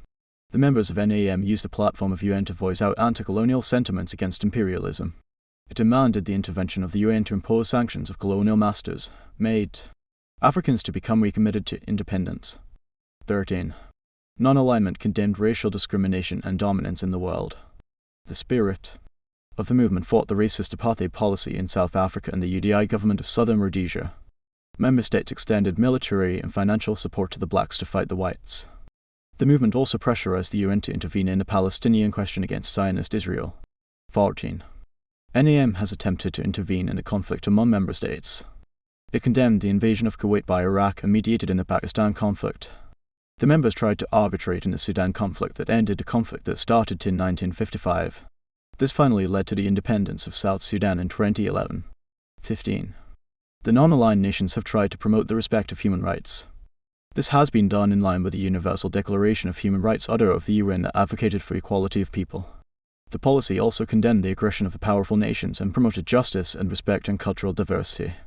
Cross-cultural management. 16. Members of the non-aligned movement have continuously emphasized democracy and establishment of people's governments. It condemned dictatorial regimes of Idi Amin in Uganda, Saddam regime in Iraq, among others. The movement calls for the peaceful handover of power through constitutional and democratic means. The NAM nations have African history, the Pan-African movement since 1900 present PAM. 1. The movement has failed to solve interstate conflicts among the non-aligned nations. Conflicts and misunderstandings have existed between India and Pakistan, Iraq and Kuwait, Uganda and Sudan, the Congo question which caused tension between Uganda, the Kabila government and Rwanda. 2. The NAM failed in its attempt to maintain political stability and security of its member states. Many military coups and civil wars have existed in African states like Congo, Uganda, Sudan, Asian countries like Iraq, Lebanon, Syria and Afghanistan. This affected peace in these nations, rendering the movement ineffective. 3. NAM has failed to develop into a body that can threaten the world power blocs. The Eastern and Western blocs have continued to exist even after the Cold War politics, leading to a new trend of imperialism. It is true the NAM is a big organization next to UN, but it has been undermined by the power blocs and it has remained inferior in international conventions. 4. The NAM failed to uphold the principle of positive neutrality. The member states have ended up identifying with foreign ideologies of capitalism and communism. This has perpetuated neocolonialism, undermining the independence of the states. 5. The NAM has failed to prevent ideological conflicts among the member states. Conflicts have occurred among members. The bigger nations have undermined the proceedings forwarded by non-aligned members for the weaker states. This has affected the process of finding a common approach to the problems of the world and hindering solidarity. 6. The movement has failed in its endeavors to improve on the living conditions of the people of its member states. The majority of the non-aligned member states have been increasingly affected by the high levels of ignorance, disease, poverty, starvation and other socio-economic problems. African history, the Pan-African movement since 1900 present PAM. Morocco and Ben Ali of Tunisia, Joseph Kabila of Dr. Congo and Paul Kagame of Rwanda among others. 9. The NAM has failed to condemn militarization of the great powers in the non-aligned countries. The major world powers have since 1990s acted aggressively on NAM nations, e.g. France tested its nuclear bomb in the Sahara, US bombardment of Benghazi in Libya in the 1980s, NAM members only verbally condemned without practical solutions. Also, this militarism was extended in Libya in 2011 by the NATO explosions that saw the death of Gaddafi. 10. Non-aligned members have failed to prevent the influence of Western cultures. The native cultural heritage has been eroded by Western imperialism, leading to dubious Western acts like homosexuality and gay marriage. Money has been poured in NAM countries to promote such acts due to economic desperateness. 11. Some member states of NAM have allowed the bigger powers to establish military bases in their territories. These include Pakistan, Egypt, Kenya, Iraq among others. This has undermined the sovereign integrity that the movement desired to promote. 12. Non-aligned states have become breeding grounds for the terrorist activities in the world, hence a failure. Terrorism has been harbored, organized and unleashed using the aligned states like Sudan, Somalia, Pakistan, Afghanistan and Iraq. Osama bin Laden, the leader of the Al-Qaeda, was assassinated in Pakistan, which is a strong supporter of This followed the September 2011 attack on USA of the Trade Center. Problems or challenges of NAM. 1. Persistent poverty and economic backwardness. 2. Ideological differences creating mistrust among members. 3. Neocolonialism. 4. Political instabilities hindering progress. 5. The end of Cold War that left the movement with no enemy to fight. 6. Lack of a proper definition of NAM, so Sukarno looked at it as containing Cold War vs.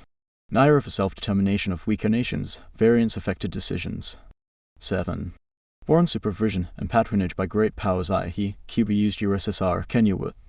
African history, the Pan-African movement since 1900 present PAM. 8. NAM states are affiliated to other groups or organizations, e.g., OU, OPEC, regional bodies, ECOWAS, Arab League. This create conflicting loyalty. 9. Persistent interstate conflicts create disunity and disharmony. 10. The death of core members like Nkrumah, Nehru and leaving active politics. Nasser died in 1970. The new generation leaders lack initial vision. 11.